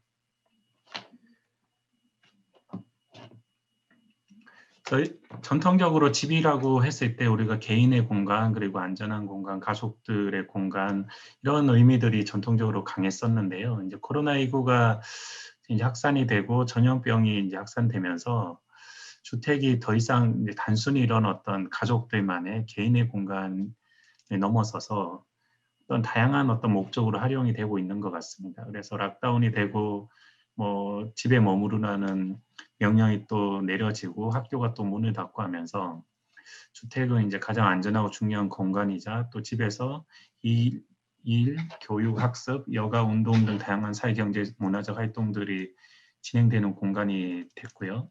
그래서 이런 추세는 뭐 재택근무만 해도 앞으로는 계속될 거라는 예상들이 나오고 있고 여러 집들을 이제 어떤 레저나 여가 공간으로 만드는 어떤 시도들도 계속되고 있는 것 같습니다. 그리고 어떤 집에서 이 기사에서처럼 뭐 코로나를 듣고 캠퍼스에서 방탈출 즐겼다 뭐 이런 얘기가 있는데요. 어떤 가상 공간에 집에서 접속해서 이런 여러 활동들을 하게 되는 그런 여러 상황들이 생기게 되면서 집이 가지는 어떤 의미, 중요성이 코로나19 시대에 더 중요해진 것 같습니다.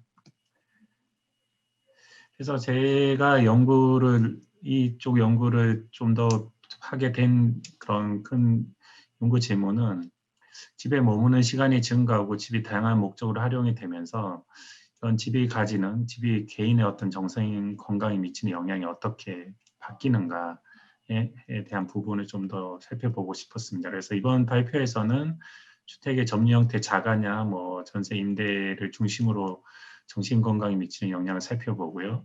추후 지속적으로 이제 데이터를 보완해서 주택의 유형이나 규모와 좀 더 구체적인 주택에 대한 정보와 정신 건강 간의 관계를 살펴보려고 하고 있습니다.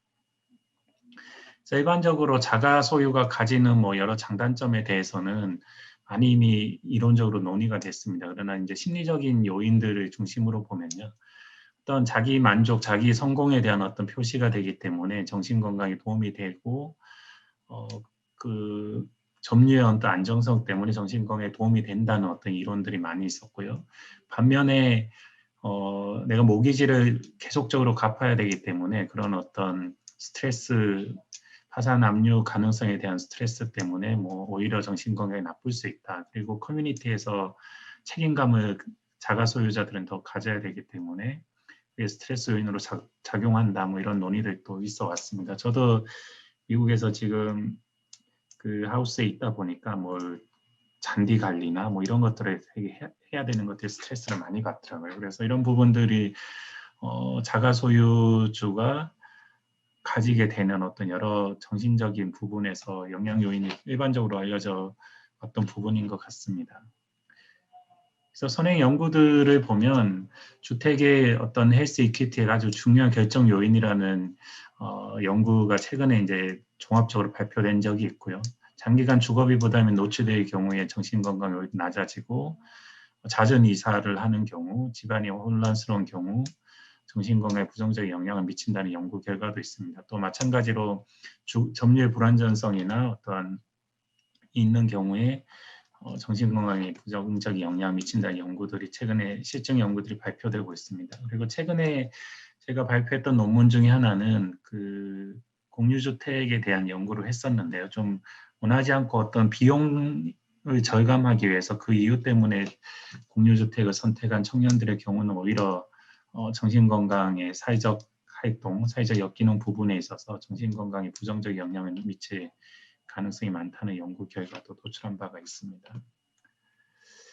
그래서 어떻게 주택이 정신건강에 영향을 미치는가에 대한 부분은 이반스나 바레스의 연구에서 좀 잘 정리가 돼 있는데요. 어떤 주택에 내가 자가가 됐을 때 아니면 주택이 주는 어떤 상징적인 의미가 가지는 부분들, 그래서 공공임대주택의 낙인 효과 때문에 오는 스트레스가 있을 수가 있고요. 아니면 서울의 강남구 주민이라는 어떤 자긍심일지 모르겠지만 뭐 그런 부분들이 또 정신건강에 영향을 미칠 수 있을 것 같습니다. 그리고 주택을 내가 어떻게 관리하고 통제할 수 있느냐의 부분에서 정신건강에 중요한 영향을 미칩니다. 예를 들어 층간소음 부분은 사실 본인이 통제하지 못하고 윗집의 문제나 아랫집과의 관계의 문제이기 때문에 이게 스트레스 요인이 작용해서 통제되지 않는 상황에 대한 스트레스가 될 수가 있고요. 또 해외 같은 경우는 뭐 더 넓고 방이 많은 집들을 선호하고 이 부분이 결국은 어떤 사회적 활동을 하기 위한 공간 그리고 그 집을 매개로 사용하는 그런 요소로 되기 때문에 정신건강에 긍정적인 요인으로 작동하기도 합니다. 그리고 인시큐리티 관점에서 주거 불안 부분들은 잦은 이사, 점유의 불안정성들이 주거 불안을 통해서 정신건강에 부정적으로 영향을 미칠 수가 있겠습니다.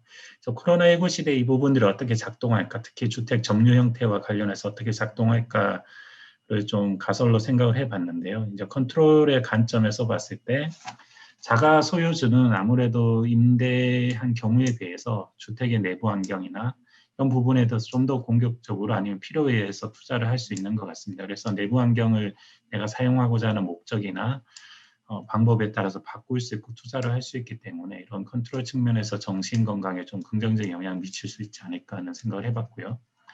주거 안정 측면에서도 이제 자가주택은 어떤 임대에 비해서 어떤 태거의 위험에서 보호가 되는 부분들이 있기는 한데 기존의 연구처럼 어떤 주택 가격이 높고 모기지 부담액이 많은 경우에는 이 부분이 또 불안정성의 요인으로 작동하기도 할 것 같습니다. 그래서 그 주택 점유 형태가 어떻게 그 정신건강에 영향을 미치는가에 대한 분석을 하기 위해서 설문조사를 시행을 했고요. 사실 이 설문조사는 꼭 이 연구 질문이 아니라 전반적인 정신건강, 문화 성향과 코로나19 사회경제적 영향에 대한 조사였었는데요. 그중에서 저는 이제 주택 부분을 좀 중점적으로 보려고 하고 있습니다. 그래서 작년 12월에 1,500명 정도 대상으로 조사를 했고요. 올해 이제 9월이나 하반기에 또 패널로 2차 조사를 시행을 해서 어떤 변화가 있었는지 보려고 하고 있습니다. 그래서 주요 설문의 내용으로는 코로나19에 대한 경험 인식, 인구 통계학적 배경, 개인의 문화 성향, 주택 점유 형태, 정신건강 관련된 부분들을 조사를 했습니다. 그래서 정신건강에 대한 이 부분 표본에 대한 얘기고요. 전국의 강역 시도별로 층하 추출로 표본을 뽑았습니다. 네, 그래서 제가 정신건강은 일반건강 설문지 우리가 GHQ라고 부르는 12가지 질문을 가지고 하는 간단한 설문지를 사용을 했고요. 여러 가지 설문지가 사실 있는데 이 부분이 크게 봤을 때 12가지 설문을 통해서 2가지 요인으로 많이 구분을 합니다. 그래서 이 질문 12가지 질문 중에 빨간색 박스가 되어 있는 부분은 얼마나 사회적 활동들을 잘 체계적으로 할 수 있는가에 대한 부분이고요. 그래서 이 부분이 점수가 좋지 않으면 이제 사회적 역기능이 되는 위험 집단으로 분류가 되고 나머지 7개 질문은 불안과 우울에 대한 질문이 되겠습니다.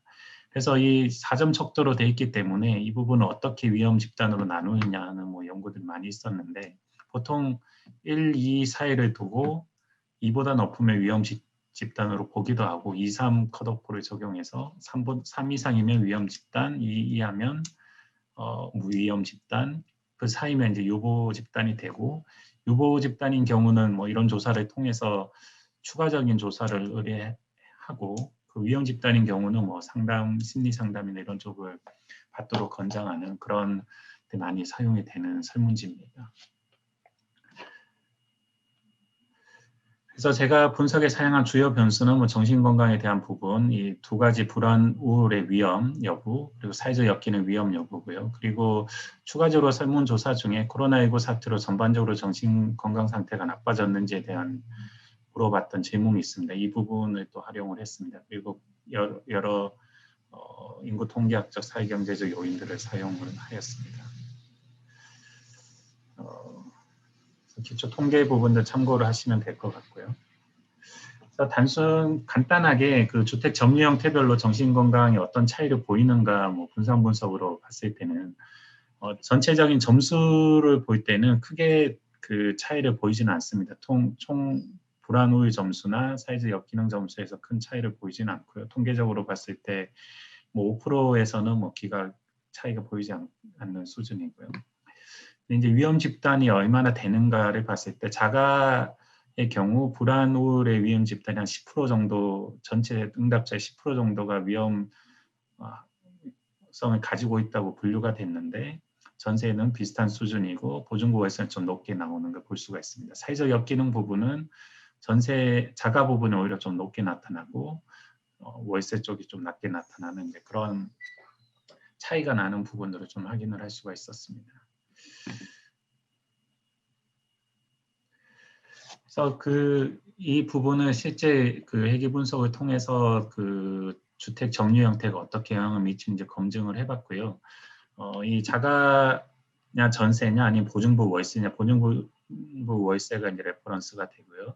어떻게 영향을 미치는지를 볼 수가 있는데 종속 변수를 전반적으로 정신건강이 나빠졌다로 보는 경우에 이 빨간 이 수치들은 오즈 레이시오입니다. 그래서 1보다 크면 플러스 영향, 1보다 작은 마이너스 영향이고요. 그래서 1보다 작다는 거는 나빠졌다고 하지 않는 응답입니다. 그래서 자가의 경우는 그 정신건강이 나빠졌다고 응답하는 경향이 좀 낮게 나타나는 부분을 볼 수가 있고요.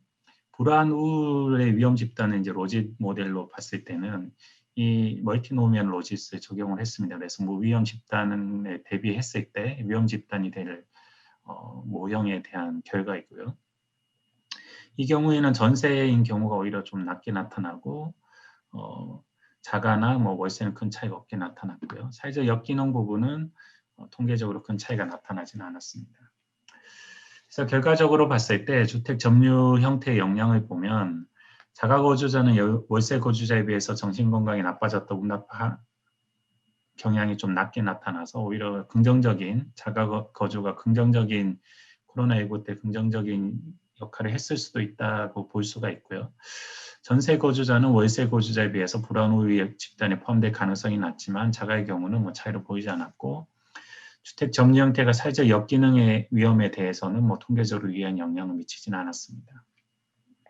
그래서 이런 결과를 좀 종합적으로 봤을 때 자가 거주가 전반적인 정신건강 개선에 도움이 된다는 성향이 있었지만 그 불안 우울이나 사회적 역기능의 위험을 낮추는 그런 효과는 확인할 수는 없었습니다. 그래서 이런 왜 해외의 어떤 이론들이가 좀 다르게 주택 자가가 가진 어떤 정신건강의 긍정적 요인들이 나타나지 않았을까 코로나19 때 이런 부분들을 좀 생각을 해봤었는데요. 아파트 중심의 어떤 자가 소유라고 본다면 해외는 이제 단독주택 중심의 자가 소유고 아파트가 어떤 여러 가지 뭐 자가 소유 여부에 관계없이 뭐 층간 소음이나 여러 가지 그런 스트레스 요인들을 또 가지고 있는 공동주택이다 보니까 이런 차이들이 좀 나타나지 않았는 하는 해석을 해볼 수가 있었고요.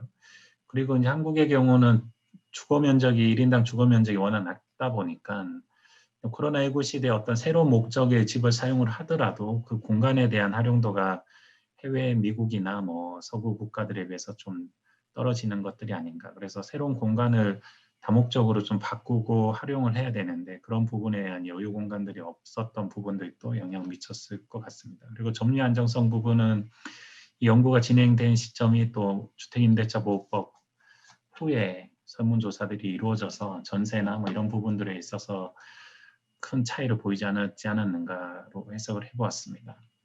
물론 이런 부분들이 되게 좀 더 이제 검증될 필요가 있고요. 그래서 2차 조사 때 주택과 관련된 특징들을 1차 조사 때는 사실 크게 주택과 관련된 조사를 많이 진행을 못했었는데 2차 패널 조사 때 주거 면적이나 방수 재택근무 관련 부분들을 좀 더 상세 조사를 해서 이런 부분들을 검증할 연구를 진행을 하려고 하고 있습니다. 그래서 감정평가에 어떤 그럼 이런 결과들이 시사점을 가지는가를 봤을 때 주택의 유형 규모, 점유 형태, 뭐 정신건강 간의 영향관계들이 규명이 된다면 우리가 어떤 무형적으로 보여지는 주거 선호들이 이제 표출될 수 있다는 생각이 들고요. 그런 부분에 있어서의 어떤 가치 평가들도 앞으로 진행이 될 수 있을 것 같습니다. 그리고 포스트 코로나 시대의 중대규모 주택에 대한 선호가 과연 발생할 것인가, 그리고 그런 부분들이 주택에 대한 가치 평가에 반영이 될 수 있을 것인가, 이런 부분들을 후속 연구를 통해서 또 밝혀낼 수 있을 것 같습니다. 네, 이상 발표를 마치겠습니다.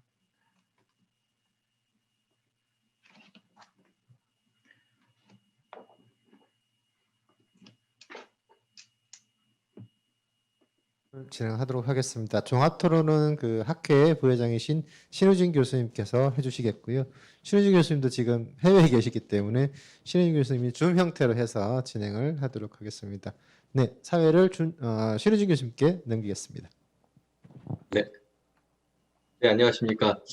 전남대학교 경영대 경제학부 교수 신우진입니다. 저도 현재 그 연구위원으로 좀 캘리포니아주 데이비스에 와 있습니다. 그래서 또 지금 굉장히 가까운 곳에 훌륭한 또 김동신 교수님에게 오늘 발표 들으니까 굉장히 좋았고요. 또한 그 실제적으로 좀 느껴지는 것 같습니다. 뭐 지금 미국 사회만 해도 이제 백신을 거의 많이 맞아서 국내에서도 거의 지금 마스크 쓰는 사람이 많이 없고 특별한 어떤 큰 대형 시설 안에 들어갈 때만 마스크 쓰지만 그래도 아직까지 마스크 쓰는 게 아주 익숙해진 그런 시대인 것 같습니다. 그래서 사실 이제 코비드-19라는 이 주제가 정말 중요한 주제고 또 하지만 현재 시점이기 때문에만 중요한 게 아니라 앞으로 향후에도 지속적으로 중요할 수밖에 없는 어떤 그런 주제라고 생각을 합니다.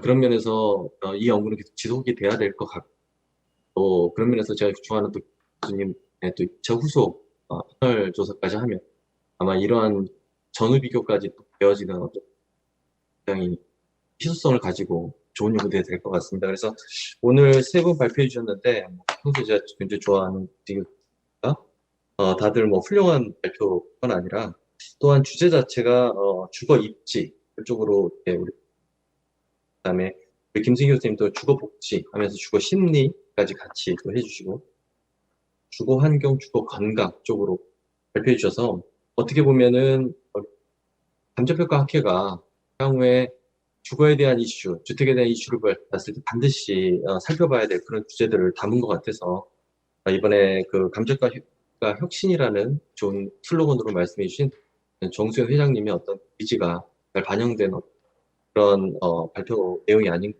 생각을 합니다. 제가 이제 오늘 그 발표에 대해서 토론 가능하면 그 지정 토론을 정했었습니다. 그래서 우리 김동신 교수님 발표 내용에 대해서는 한남대 김진 교수님께서 해주실 것이고요.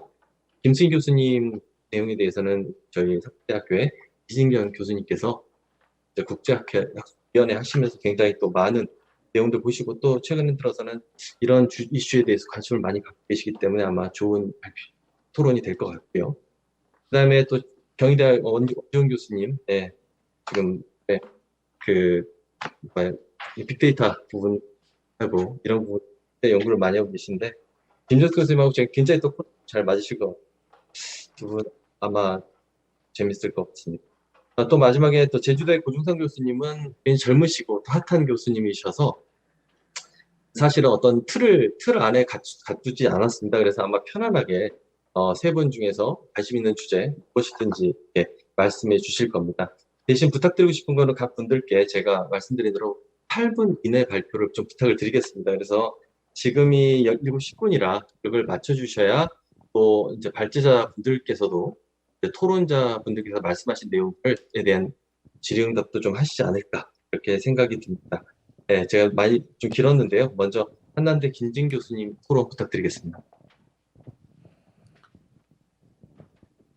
마스크를 벗어야 되나요? 쓰고 해야 되나? 쓰고 해요? 예. 예, 저 소개받은 한남대학교의 김진입니다.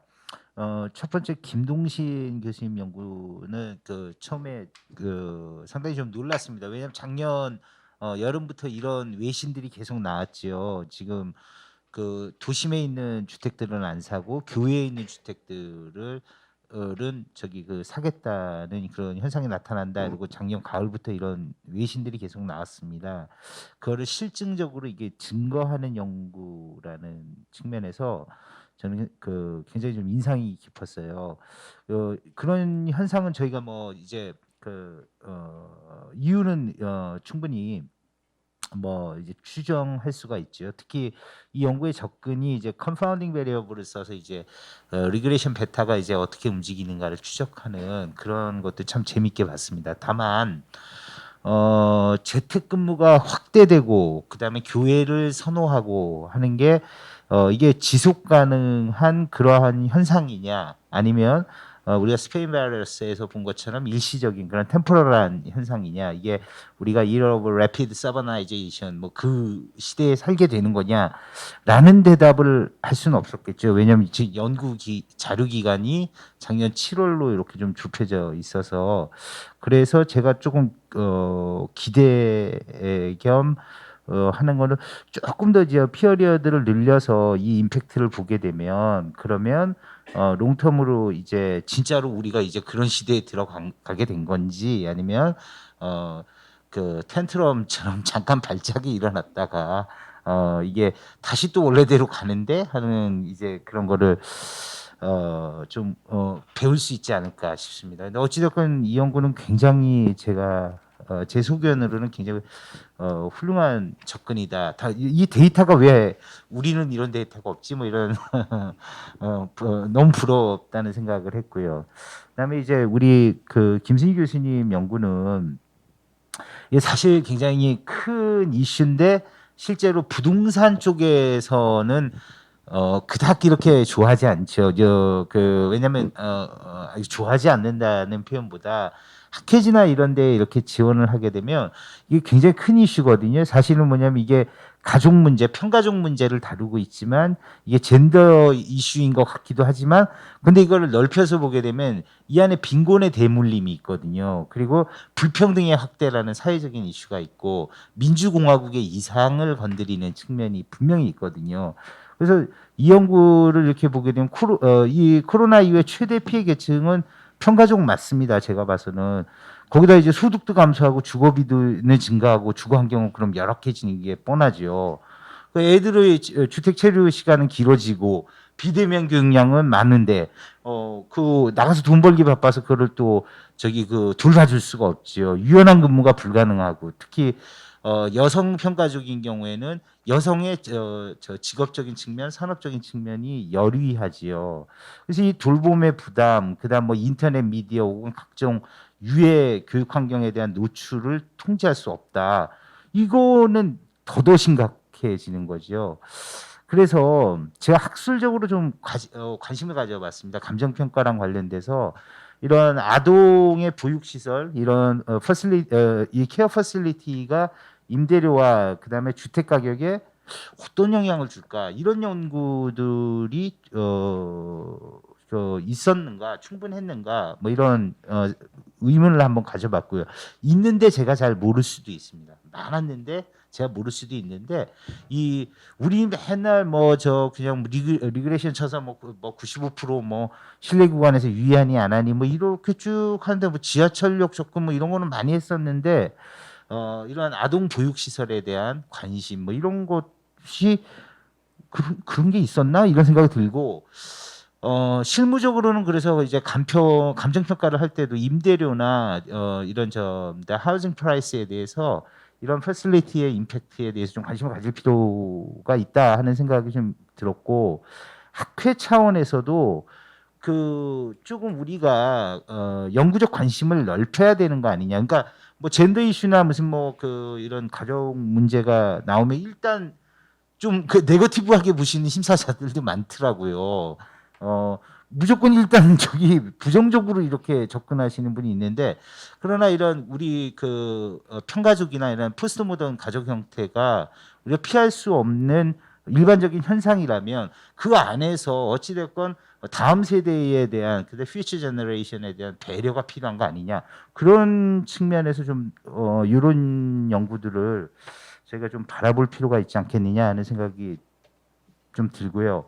저한테 2분 남은 것 같은데 이제 주택은 메리트 굿이죠. 마지막 연구를 이렇게 보게 되면 이제 그 주거 점유 형태에 따라서 이제 그 코로나로 인해 정신 건강의 임팩트가 다를 것이냐 뭐 이렇게 했는데 뭐 일부는 만족스럽고 일부는 만족스럽지 않은 결과가 나온 것 같은데 근데 사실 전염병 영향이라기보다 아마 정신 건강에 주택으로 인해서 주택 소유로 인해서 정신 건강이 심대하게 상처를 받았다면 아마 현 정부의 부동산 실정이 더 크게 영향을 미쳤겠죠. 그리고 8년째 지금 계속 부양책으로 펌프질을 하고 있지요. 말로는 뭐 저기 그 진정을 한다고 합니다만 뭐 우리 2019년에도 보면 주택 가격 내려가니까 한국은행을 동원해서 파상적으로 금리를 인하하지 않습니까? 그래서 다시 리바운딩 시키는데 성공을 했지요. 그래서 계속 부추겼어요. 지금도 부추기고 있고 내일도 부추길 거고 그러는데 그 주택 소유 계층의 정신적 피해에 대해서는 진짜 관심이 있는 거냐? 그 우리 교회에서 새벽 예배 드리고 그러면 막 우시는 분이 있어요. 집값 때문에. 되게 마음 아파요. 그리고는 뻔뻔스럽게 뭐 저 집값 잡기 위해서 최선을 다하고 있다 뭐 이렇게 하는데 그 우리가 그 아픔을 알고 있는 거 맞냐 이런 생각이 좀 많이 들더라고요. 그리고 이걸 좀 롱텀으로 금융 위기 이후에 이렇게 집값이 쭉 내려가다 2013년 한 중반 정도에서 이제 저점을 찍고 올라오면서 쭉 그런 롱텀에서 주택 가격 상승률하고 정신 건강과의 관계 뭐 이런 쪽으로 좀 그 연계 지평을 넓혀보는 것도 재밌겠다. 후학들을 위해서 제가 좀 제언을 한다면 이제 그런 생각을 좀 해봤습니다. 감사합니다. 네. 지금까지 한남대 김진 교수님께서 토론해 주셨습니다. 아마 세 주제 모두 관심이 많으셔서 아마 많이 주신 것 같고요. 김동일 교수님께는 조금 기간 확대해서 연구하면 좋겠다. 자료에 대한 희귀성이 굉장히 좋다. 이렇게 말씀하신 것 같고. 김진 교수님 발표 내용에 대해서는 조금 이런 부분에 있어서는 학술적으로 다루지는 그렇다. 교수 주제에 대해서는 정책과의 어떤 관련성이 좀 있지 않을까 아마 이런 얘기를 정리해 주신 것 같습니다. 네, 그럼 바로 이어서 이번에는 창지대학교 이진경 교수님 토론 있습니다. 네, 자료 좀 공유할 수 있을까요? 제가 화면 공유를 해보겠습니다. 네, 보이시죠? 안녕하세요. 상지대학교 부동산학과 이진경 교수입니다. 반갑고요. 여기 심혜진 자장님이 얘기하신 것처럼 저는 지정 토론하겠습니다. 네, 저는 원래 시키는 거 충실하게 잘하는 사람이거든요. 자, 일단은 제가 이 주제에 대해서 굉장히 관심도 많고 저도 주거 불평등을 그 아마트야 센 교수님의 소득 불평등의 개념의 연장선으로 주거 불평등을 연구했던 사람으로서 주거 빈곤은 굉장히 중요한 이슈라고 저는 생각을 합니다. 특히나 여성의 주거 빈곤은 굉장히 관심 있게 우리 교수님 설명 아주 잘 들었습니다. 그래서 짧게 토론이니까 제 생각을 좀 말씀드리면 보시는 것처럼 그 우리나라가 노인 빈곤 1위 국가인 건 여러분들이 다 잘 아실 거예요. 그래서 그런 상황에서도 여성의 주거 빈곤이 굉장히 심각한 상황이라는 것을 두 가지 분석으로 결과를 보여주신 거에 굉장히 감사드립니다. 특히 코로나19로 인해서 노동과 경제가 굉장히 큰 변화를 맞고 있잖아요. 이런 상태에서 여성이 받게 되는 큰 타격, 이것이 한부모 가정에게 연결이 되고 그게 아동을 양육하고 있는 한부모 가정에게 적신호가 터졌다는 것을 우리 모두 간과해서는 안 된다고 생각을 합니다. 그래서 이 한부모 가정의 빈곤이 된 상태에서는 아동의 정상적인 양육이 불가능하다고 생각을 합니다. 그래서 지금 여기서 보여지는 것처럼 여성의 빈곤이 한부모 아동이 있는 빈곤으로 이어지고 그 빈곤은 교육과 양육 문제 모두가 그러니까 엄마와 그 아동의 교육, 양육 두 가지 측면에서의 문제가 발생을 한다는 거죠. 그거는 엄마의 노동과 아니면 한부모의 노동과 아동의 그 장래의 인재로서의 노동의 국가적인 노동 질 저하까지 이루어지는 상황이기 때문에 이거는 한 부분의 문제로만 봐서는 안 된다고 생각합니다. 사회적 전체의 문제로 봐야 되는 거 아닌가. 그게 코로나19로 인해서 이제 기폭제가 더 커진 거죠. 원래 있었던 문제에. 그거에 저도 공감을 하고요. 그 교수님이 지금 두 가지 분석을 하셨는데 두 가지 분석 모두에서 이 심각한 상황을 보여주고 있어요. 첫 번째는 한부모 가정 형성 전후의 비교 분석 결과를 하셨는데 굉장히 저희가 경각심을 가져야 될 것 같습니다. 자, 이제 첫째 주거 이동에서 보시면 일반 가구는 평균 한 7년마다 이동을 해요. 그런데 한부모 가정인 경우에는 2년 2개월. 이 얘기는 굉장히 잦은 이사를 한다는 거죠. 근데 그 잦은 이사가 상향 평균이면 좋은데 그게 하향으로 이사를 한다는 거예요. 그리고 하향에서 그 상향으로 올라가지 못하고 마지막 그 5번째 이사를 한 이후에는 상향으로 올라가는 건 1%가 안 돼요. 그러니까 이게 굉장히 심각한 문제라는 거죠. 그래서 주거 이동도 굉장히 큰 문제이고 그리고 그거에서 그러니까 점유 형태를 보셨을 때에도 이 한부모 가정 형성 전에는 자가로 거주하는 형태가 한 24%였다가 한부모 형성이 가정 형성이 된 바로 그 해에는 그때는 한 3%대밖에 안 돼요. 그래서 이게 굉장히 급격히 하락하는 거를 분석 결과로 볼 수가 있고요. 그 하향 거주 이동이 전체로 그 5번 정도 이주를 하는 과정에서도 계속 유지가 되거나 더 하락하는 거죠. 그래서 이건 굉장히 심각한 문제다. 그래서 그 교수님도 얘기를 하셨지만 첫 번째 이 한부모 가정이 형성이 될 때 우리가 그걸 위급 상황이라고 보고 우리가 119처럼 그런 상태에 뭔가의 이 신고와 그리고 처치가 이루어지는 그런 컨트롤 타워가 필요하지 않을까라고 저는 생각을 합니다. 자, 그리고 RIR은 연구 결과에서도 지금 나와 있는데요. 전체 가구를 봤을 때는 한 15%라는 거고 한부모 가정의 경우는 32%라는 거예요. 이거는 저도 주거불평등을 연구를 했지만 주거불평등을 연구를 할 때 RIR의 한계치, 그러니까 다시 말하면 소득에서 다른 생활에 필요한 비용이 들어가고 주거비에 어느 정도를 해야 임대치인가라는 것을 국제기구에서 발표했던 자료들이 있는데요. 그게 한 25% 정도 되거든요. 그럼 이 25% 이미 넘었다는 거죠. 그거는 소득도 적은데 소득 중에서 꼭 해야 되는 지출이 있는데 그 지출까지도 커버가 안 된다는 거예요. 그러니까 이건 굉장히 심각한 수준이라는 거죠. 그래서 이러한 분석 결과를 보고도 이 한부모 가정이 형성이 됐을 때 뭐 여러 가지 이유겠지만 미혼모일 수도 있고 이혼 가정일 수도 있고 그것이 그냥 그 개인의 아니면 한 가정의 문제다라고 보기에는 사회적인 파급이 굉장히 크다는 거예요. 그래서 이거는 저희가 모두 아까 김진 교수님도 그 여성과 아동의 문제는 굉장히 우리가 관심을 가져야 된다라고 얘기를 하셨는데 공감합니다. 그리고 국제적으로는 이러한 연구들이 굉장히 많이 있습니다, 교수님.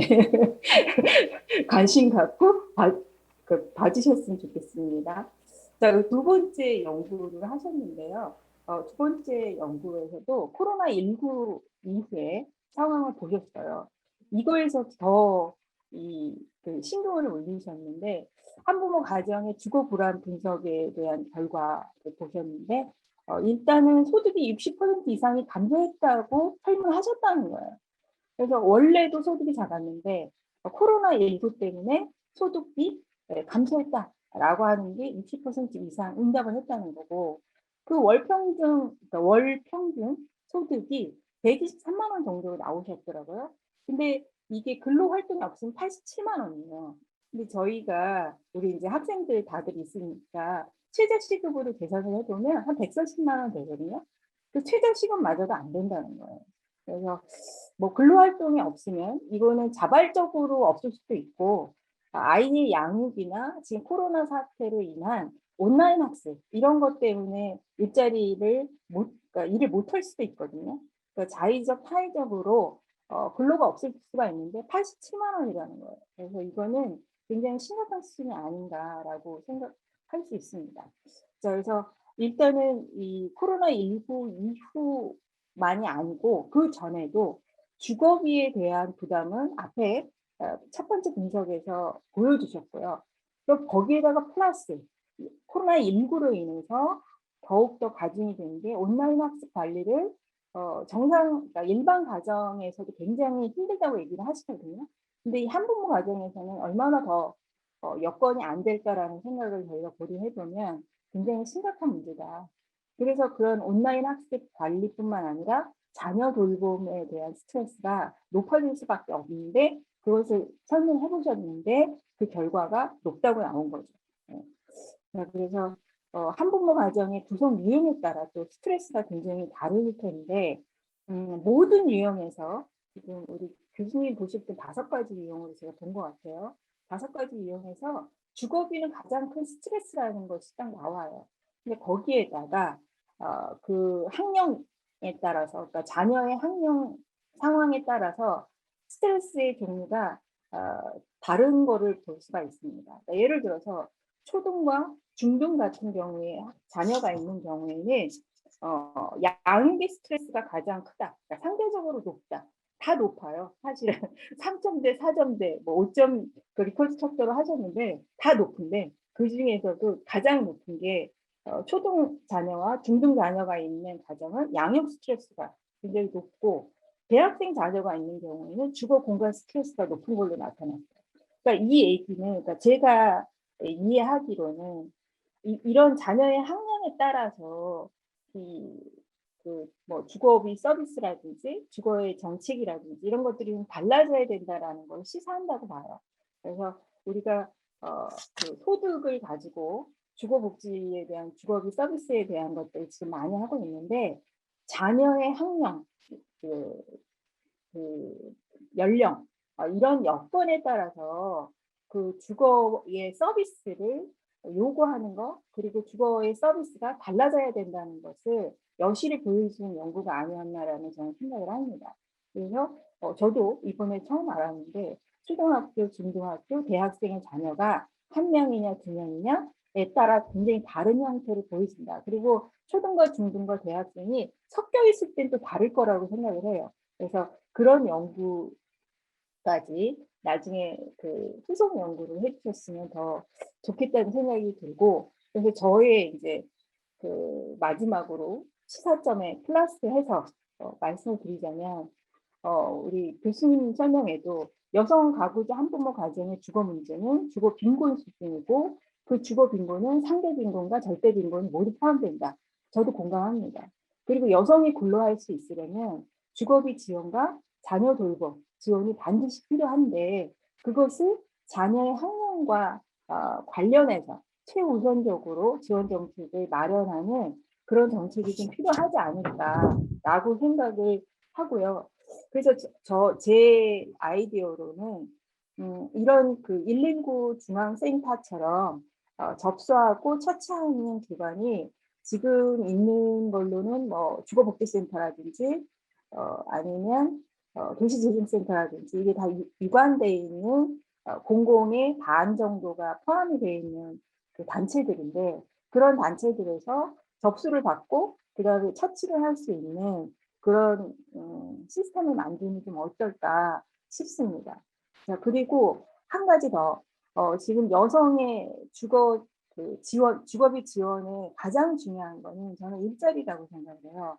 그래서 그 일자리가 주거비 지원의 어떠한 정책보다 우선돼야 된다라고 그러니까 말씀을 드릴 수 있고, 그거를 제가 연구를 한 2017년도에 이건 우스개 얘기인데 제가 정년을 언제 해야 될까? 지금 일하기 싫어서 지금 그만두면 안 될까? 2017년도에 연구를 해봤어요. 제가 딱 우리나라의 평균치 소득을 가지고 있는 사람이더라고요. 그래서 그랬을 때에 저도 55세에 정년을 하면 저는 간헐적 빈곤에 빠지더라고요.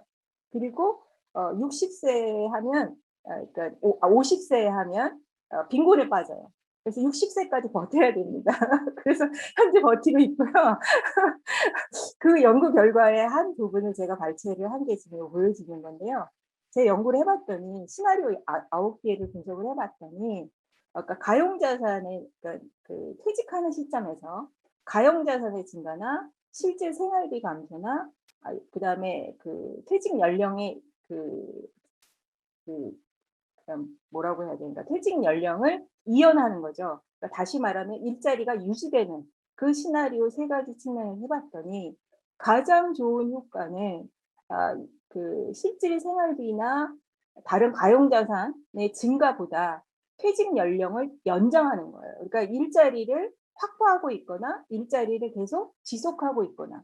그래서 일자리가 가장 이런 빈곤의 문제에 있어서는 무엇보다도 중요하고, 그 효과를 저는 여기 제 분석에서는 2배라는 수치로 나왔거든요. 그래서 이러한 그 저희의 이런 그 토론 내용을 어디서 정책하신 분들이 보신다면 주거의 정책, 주거 지원 서비스 이런 것들을 다각도로 해야 되지만 제1번은 안정적인 일자리의 확보가 굉장히 중요하고, 확보된 일자리라면 그것이 유지될 수 있도록 그러한 대책들을 좀 세워야 되지 않을까라는 생각을 하면서 토론을 마치겠습니다.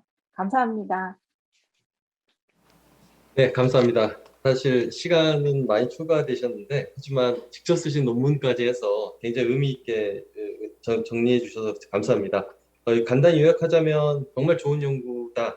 특히 엄마와 아이와 함께하는 그런 연구이기 때문에 중요하다는 말씀과, 일반 가구와 비교해 봤을 때 분명히 정책화할 필요가 있겠다. 특히 위급상황에 대한 컨트롤 타워 같은 것들이 좀 더 강화될 필요가 있겠다는 말씀을 하셨고요. 세 번째는 역시 제일 중요한 것은 결국 자녀 연령에 따른 주거 정책의 다양성과 더불어 일자리 정책 강화가 아닌가 이렇게 말씀해 주신 것 같습니다. 네, 감사드립니다. 그럼 바로 이어서 그 경희대학교의 원지영 교수님 부탁드립니다. 네, 안녕하세요. 경희대학교의 원지용 교수입니다. 저도 오늘 그 지정 토론으로 그 김정석 교수님 그 발제를 이제 맡게 됐는데요. 앞서 이제 김진 교수님께서 제가 이제 그 토론하고자 하는 내용 중에 일부를 너무나 정확하게 말씀을 해주셔가지고 그 부분을 좀 먼저 간단하게 말씀드리고 좀 이어가겠습니다.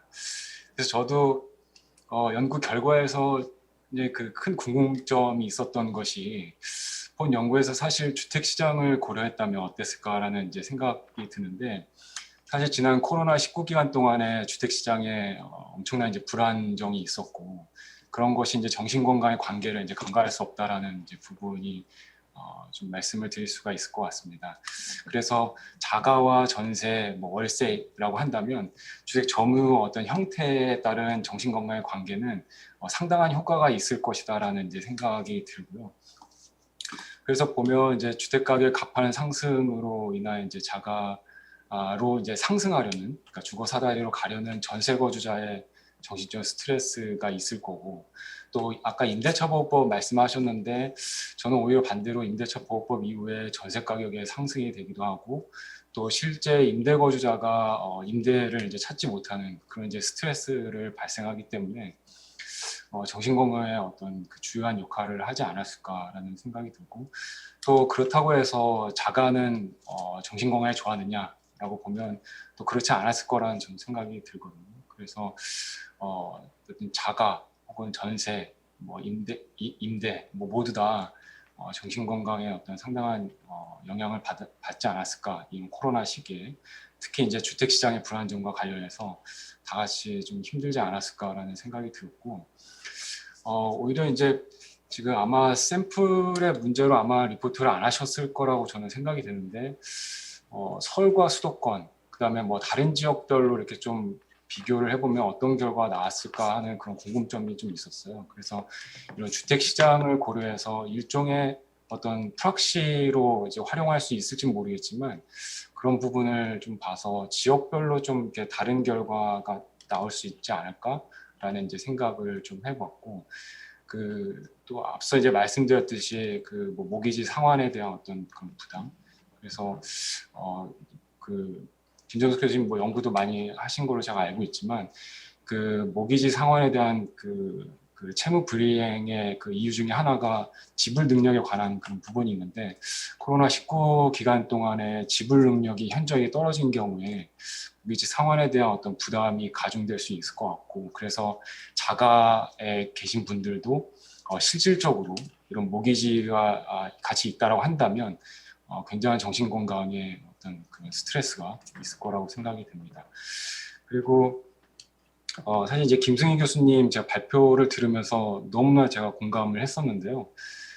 제가 사실 이제 둘째 아이가 있는데 지금 16개월 정도 됐어요. 근데 낳자마자 이제 코로나가 발생돼가지고 사실 이제 양육의 돌봄 서비스를 전혀 저희가 하지를 못했어요. 이제 불안해서. 그래서 양육에 어떤 스트레스가 발생했고, 그다음에 아이가 한 명 더 태어나게 되면서 공간에 대한 어떤 스트레스가 발생하게 됐는데, 사실 이러한 스트레스가 지금 저희 가정의 정신 건강에 상당한 영향을 미치고 있습니다. 지금. 그래서 지금 연구에서 이제 정신 건강에 대한 이제 전반적인 이제 설문이 들어가 있지만. 정신 건강에 대한 어떤 세분화를 좀 해서 좀 더 면밀하게 좀 향후에 좀 살펴보면 어떨까라는 생각이 들고요. 그래서 사실 제가 생각한 결론은 이 시기에 이제 점유 형태는 사실 점유 형태보다도 모두가 다 힘든 그런 시기에서 실제로 중요한 거는 공간에 대한 어떤 논의. 사실 이제 주거나 거주 환경의 어떤 중요성을 이제 역설하는 것이 아닌가라는 생각을 해봤습니다. 여기서 이제 점유 형태에 따른 정신 건강의 효과라고 한다면, 제가 볼 때는 이제 앞서 이제 말씀하셨지만 주택 내부 거주 환경의 어떤 변화 그리고 코로나19에 대한 대응을 얼마나 자유롭게 할 수 있냐에 따라서 자가와 임대 거주 간의 어떤 차이가 발생할 것이라고 생각이 되거든요. 그런데 실제로 저희가 살고 있는 이제 환경을 보면. 아파트 같은 경우에는 내부가 거의 다 비슷하고 또 오히려 큰 평수 같은 경우에는 이제 자가와 임대 효과 차이는 없을 거라고 저는 생각이 듭니다. 특히 또 일부 이제 전세나 임대에 계신 분들 가운데 새 아파트나 이제 아파트를 자주 거주 공간을 자주 이제 바꾸기 위해서 일부러 자가나 이제 자가보다도 일부러 이제 전세나 임대를 이제 선택하는 가구들도 있기 때문에. 실제 점유 형태를 논의를 이제 좀 떠나서 주거나 거주 환경에 대한 어떤 중요성, 그런 어떤 거주 환경의 개선에 대한 정책적 논의가 훨씬 더 활발하게 이루어져야 된다라는 이제 생각이 들고, 향후에 이제 연구를 하신다고 말씀을 하셨는데 주택 유형별로 보면은 효과가 좀 다를 거라고 이제 생각이 됩니다. 제가 이제 최근에 이제 저도 이제 이 연구를 보고 굉장히 이제 흥미가 있었는데. 최근에 제가 속해 있는 이제 연구팀에서 다른 동료 교수님들과 수행한 양적 연구와 질적 연구가 있어요.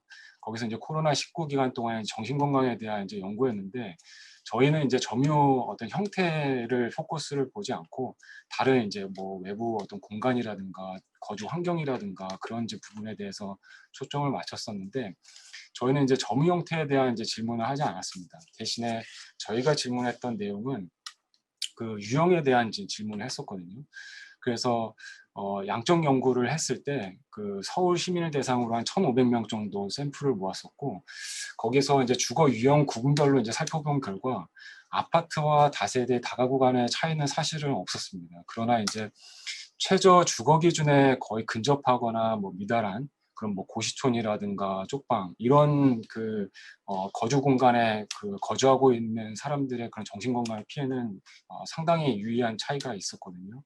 그래서 사실 이제 아파트와 다세대 가구는 뭐 큰 차이가 없을 수 있는데 그 외에 이제 다른 어떤 유형에서는 차이가 분명히 존재할 것이다라는 생각이 들고, 아파트와 다세대 가구를 이제 본다라고 한다면 일부 이제 질적 연구에서 일부 이제 어떤 분들은 이런 대답을 해주셨어요.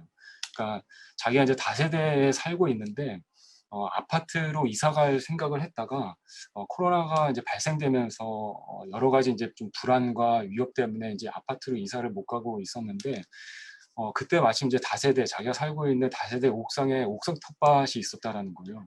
그래서 최근에는 이제 뭐 다세대를 이제 건축을 할 때 옥상 텃밭도 이제 같이 포함되는 경우를 많이 볼 수가 있는데, 그런 옥상 텃밭이 그전에는 자기가 활용을 하지 않았다가 이번 코로나 기간 동안에 자기 아이들과 같이 활동을 하면서 상당히 이 코로나를 극복하는 데 굉장히 중요한 역할을 했다라고 하더라고요. 그래서 오히려 이제 아파트 단지에 있는 그런 뭐 공원 같은 그런 시설이나 뭐 가든 시설이 있긴 하지만 거기는 조금 더 불안할 수가 있는데, 오히려 이런 자그마한 다세대라든가 다가구 주택에 위치하고 있는 그런 옥상 텃밭 같은 경우에는 그 거주민들 간의 어떤 사회적 관계라든가 또 가족 간의 어떤 우애라든가 이런 것들을 증진시킬 수 있는, 그러니까 정신 건강을 훨씬 더 개선시킬 수 있는 이제 중요한 그런 역할을 하지 않았을까라는 그런 좀 결과를 저희가 좀 도출할 수가 있었습니다. 그래서 그 연구로서 저층 주거지에 대한 어떤 인식의 변화, 이런 것들이 일부 이제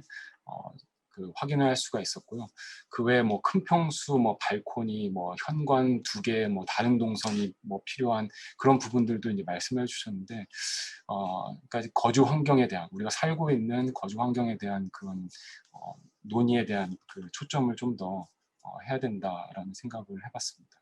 그래서 마지막으로 이제 정신 건강에 대한 그런 부분들이 우리 이제 저희가 감정 평가에 대한 이제 논의를 좀 하고 있는데, 그런 부분에서 조금 더 폭넓은 그런 감정 평가 논의를 좀 포함시켜서 정신 건강에 대한 부분은 우리가 실질적으로 어떤 매절할 수는 없지만 그런 부분들이 감정 평가의 논의에 좀 더 포함이 되어야 되지 않을까, 그런 생각을 해봤습니다. 네, 이상 마치겠습니다. 네. 토론 감사드립니다. 원정 교수님께서 굉장히 긴 시간 얘기해 주시면서 핵심되는 다양한 어떻게 보면 굉장히 좋은 아이디어를 또 많이 던져주신 것 같아요.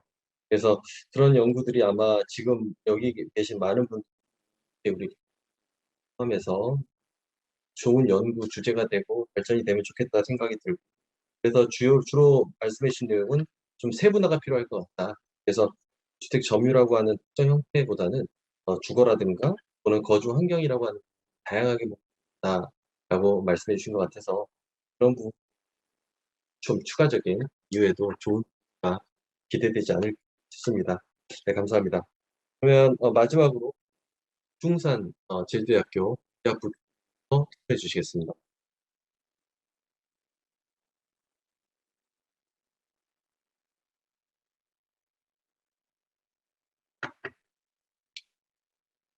오중산이라고 합니다. 오늘 이제 제가 3개의 발제를 들었는데, 제가 이 발제문을 듣고 제가 생각하고 있는 거는, 일단 이 3개의 논의를 각자 이제 떨어뜨려서 보는 것보다는 하나의 이제 틀 안에서 보면 어떨까라는 제안을 드리고 싶습니다.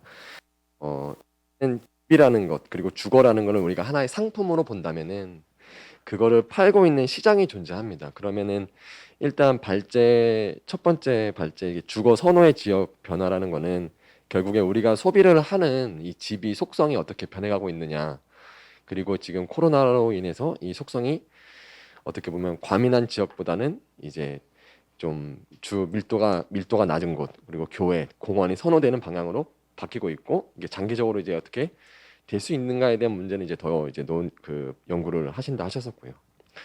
그리고 3번째 말씀해 주셨던 이 정신 건강과의 관계는 결국에는 우리가 소비하고 있는 이 집이라는 상품이 이 소비자에게 어떤 영향을 미치는가에 대한 것으로 볼 수 있다고 생각을 하고, 그리고 마지막으로 이제 2번째 발제는 결국에는 이 주택 시장에서의 집을 소비하는 이 소비자에 대한 얘기인데, 저는 특히 이 부분에 대해서 좀 이야기를 더 드리고 싶습니다. 왜냐하면 이 결국 이 집을 소비하는 거는 소비자는 고소득자가 있고 그리고 중간 계급도 있을 수 있고 이제 취약계층도 있는데 결국에는 이 고소득자 이 부가 많은 분들의 입장에서는 결국에는 자신들이 원하는 상품을 다 구매를 할 수 있는 겁니다. 하지만 지금 이 발표에서 해주셨던 것처럼 이 특히 한부모 가정 이 이제 그런 부분에서는 이 원하는 상품을 사지 못하는 것과 같은데요. 그럼 이 논의를 하는 데 있어서 이게 지금처럼 한부모 가정의 어떠한 특성, 주거 빈곤 이런 것들만을 분석을 해서 이제 우리가 논의를 하게 되면은 정책이나 어떤 사회 이슈에 있어서 좀 밀리는 부분이 있지 않을까라고 생각합니다. 왜냐하면은 이렇게 생각해 볼 수가 있는데요. 저희가 결혼을 해서 맞벌이 부부가 있고요. 결혼을 했는데 외벌이를 합니다. 그럼 이런 경우에는 한부모 가정과 다른 거는 차로 생각하시면은 앞 범퍼가 있는 건데요. 그러니까 어떤 경제 충격이 왔을 때 우리가 차 사고가 나면 범퍼가 먼저 이렇게 막아주지 않습니까? 그럼 맞벌이 부분 같은 경우에는 한 명이 일을 그만두더라도 다른 분이 계속 하면서 돈을 벌 수 있고요.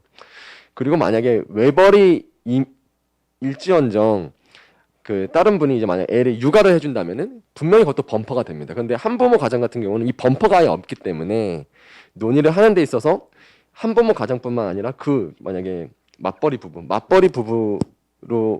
부부와 비교했을 때 한부모 가정이 이제 더 범퍼 역할을 할 수 없는 그런 부분들을 만약에 우리가 메저를 할 수 있으면 그런 메저되는 부분에 대해서 더 어떻게 보면 이슈화를 시킬 수가 있고 그걸 바탕으로 이제 안정적인 일자리라든지 어떤 소득에 대한 문제를 계속 이제 부각을 시키면서 정책적으로 어떤 제안을 해줄 수 있는 것이 아닌가.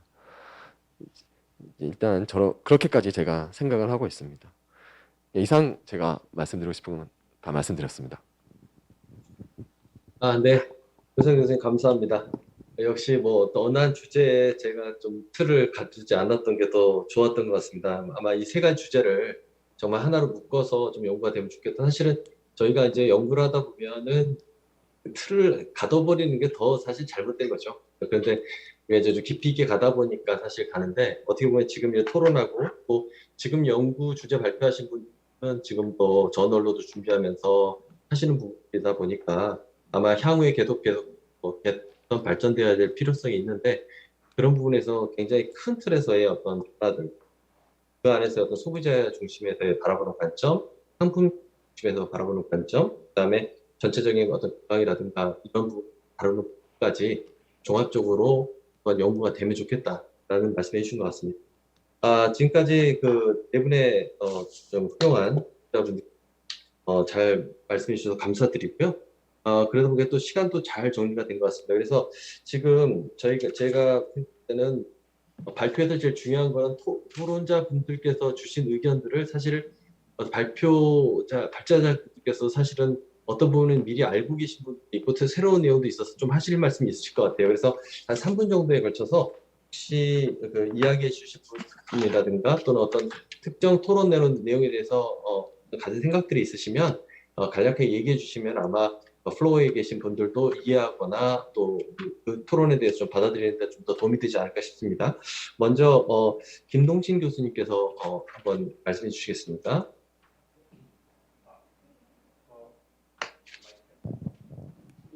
네. 김진 교수님 일단 코멘트 감사드리고 지금 다른 발제자분 발표 잘 들었습니다. 제가 제일 먼저 오늘 발표했는데 북미 시장에 대해서 다른 두 분 지금 여성 주거 빈곤 그리고 정신건강 이 발제 들으니까 마음이 되게 무겁거든요. 제가 발표를 하면서 느낀 게 지금 미국 같은 경우는 코로나에 대해 이제 사람들이 대응만 하면 되는데 한국 같은 경우는 코로나 플러스 이제 정책이 변화하고 이런 것들에 같이 두 개를 이제 대응하다 보니까 상당히 복잡한 상태에 있는 것 같아요. 한국 국민들께서. 그래서 그렇고 지금 김진 교수님께서 저 논문에 대해서 상당히 좋은 의견을 주셨어요. 그래서 장기적으로 이게 이제 효과가 지속될 것이냐. 실제로 최근의 뉴스들을 보면 이제 그런 뉴스가 나와요. 사람들이 후회를 하고 막 집을 사가지고 교회 집을 사서 후회하고 있다. 이런 그런 뉴스 기사가 나오고 있거든요.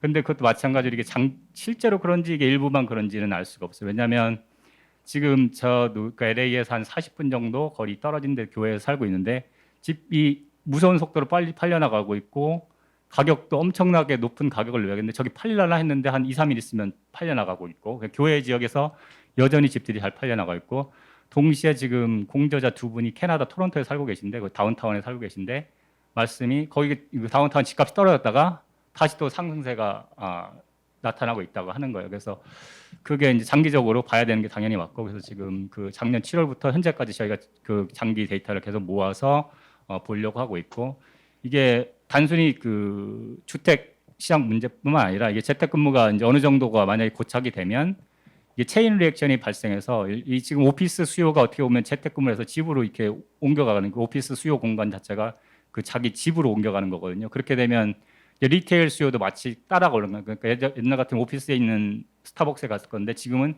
집 근처에 있는 스타벅스를 가거든요. 그래서 리테일 스페이스 따라가게 되고 이 모든 게 체인 리액션이 발생하게 될 겁니다. 그래서 제 생각은 이게 완전히 현재처럼 완전 재택근무가 되지 않겠지만 어느 정도 이 효과가 남아서 이 장기적인 영향을 미치지 않을까 그런 기대를 하고 있습니다. 그래서 다시 한번 김민 교수님한테 코멘트 감사드리고 오늘 여러분들 다 감사드립니다. 네, 감사합니다. 답변 감사드리고요. 이어서 강원대 김승희 교수님.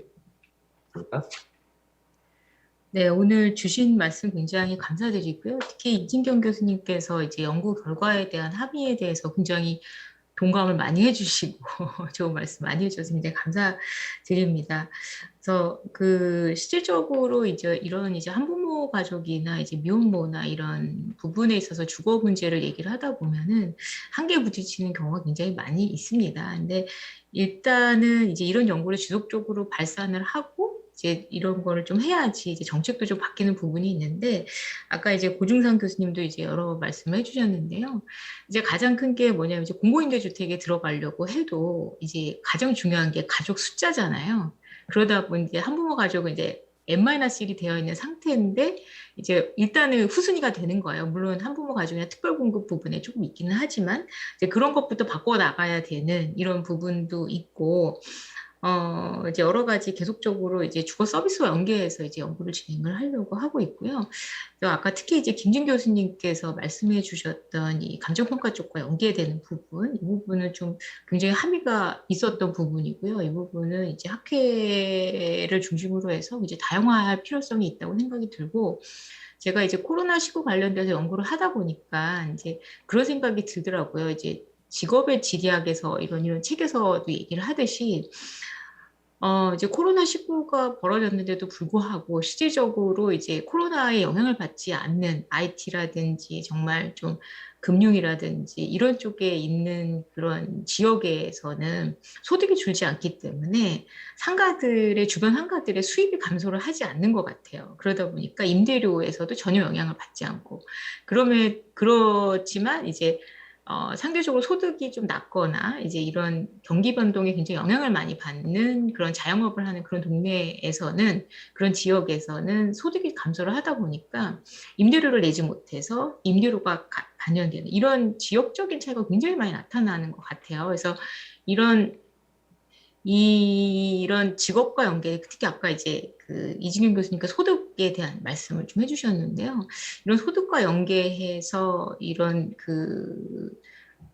코로나와 같은 상황에서 발생하는 소득이 감소됨으로 인해서 주변 지역에 대한 주택가격뿐만 아니라 이런 상가에 대한 임대료 가격들 이런 것들 임대료 연체할 수밖에 없고 임대료 어떻게 보면 새롭게 또 젠트리피케이션이 나오는 이런 연계를 조금 감정평가 업계나 아니면 연구에서 지속적으로 얘기를 한다면 훨씬 더 의미 있는 그 연구로도 발전할 수 있을 것 같아요. 저도 이제 이 한부모 가족 연구를 하다 보니까 한부모 가족들이 거주하고 있는 공간들을 특정할 수가 있어요. 근데 그 사람들이 소득이 감소하다 보니까 그 지역 자체 전반적인 소득도 감소를 할 거고 그렇다 보면 더욱더 격차가 벌어질 거고 그러면 임대료라든지 이런 주거비하고도 격차가 훨씬 더 벌어지고 공간적인 격차가 굉장히 벌어질 것 같아서 그런 연구를 좀 차곡차곡 쌓다 보면은 아까 이제 김진 교수님이 말씀하셨던 뭐 케어 퍼스널리티하고 임계료하고 연계하는 그런 연구들이 지속적으로 좀 가능하지 않을까 그런 생각이 들어서 오늘 코멘트가 지금 상당히 의미가 있고 저한테는 좋은 것 같습니다. 고맙습니다.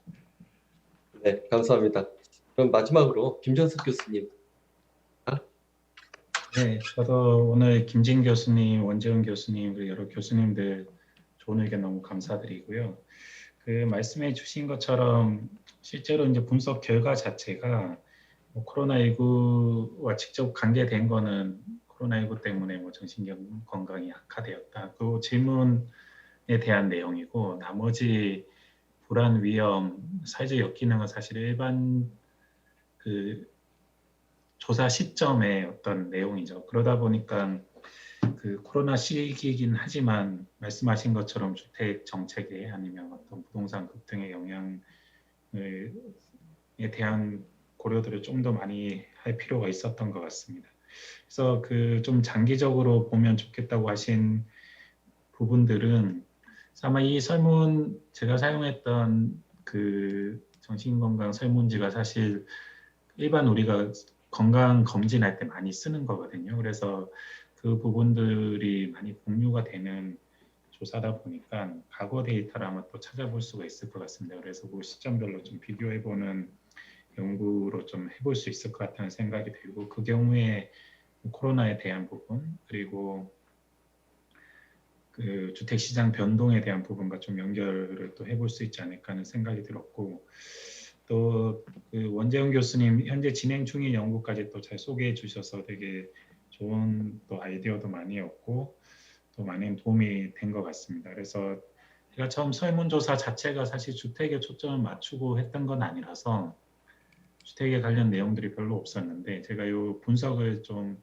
그래도 주택과 관련돼서 해보려고 하다 보니까 추가적으로 조사하면 좋겠다는 내용들이 많이 있더라고요. 그래서 말씀해주신 뭐 주택의 공간 특성도 그렇고 그 코로나19 기간 동안 주택을 어떻게 활용했는지에 대한 어떤 설문조사 이런 부분들을 좀 후속 저희가 패널 조사 때 진행을 해서 앞으로 이 연구가 좀 더 코로나19와 관련된 정신건강, 주택과 관련된 정신건강 쪽에 유의미한 연구가 되도록 또 발전시켜 보도록 하겠습니다. 네, 좋은 의견 감사드립니다. 네, 감사합니다. 뭐 좌장의 역할은 시간을 맞추는 건데 잘 맞춘 것 같습니다. 제가 맞춘 것이 아니라 발표자분들과 토론자분들께서 시간을 잘 맞추셨고 훌륭한 그런 분들을 모시고 또 제가 이렇게 뭐 어쨌든 좌장 역할을 하는 기회가 돼서 굉장히 반가웠고요. 좀 한 가지 아쉬운 점은 좀 더 시간이 있었으면은 플로어에 계신 분들의 추가적인 질문을 좀 들었으면 좋았는데 제가 볼 땐 그보다 배꼽 시계를 좀 맞추는 것이 더 의미가 있을 것 같아서 지금 한 58분 정도 됐는데 이 정도에서 이 세미나를 마치고 사회자에게 마이크를 넘기겠습니다. 참여해 주신 모든 분들 감사드립니다. 네, 감사합니다. 네, 이상으로 오전 특별 세미나 세션은 마치고요. 저희가 마치신 분들은 일단 해외에 계신 교수님들 너무 감사하고 멀리 또 연결해 주셨던 강원도에 계시는 교수님들 다시 한번 감사드리겠습니다.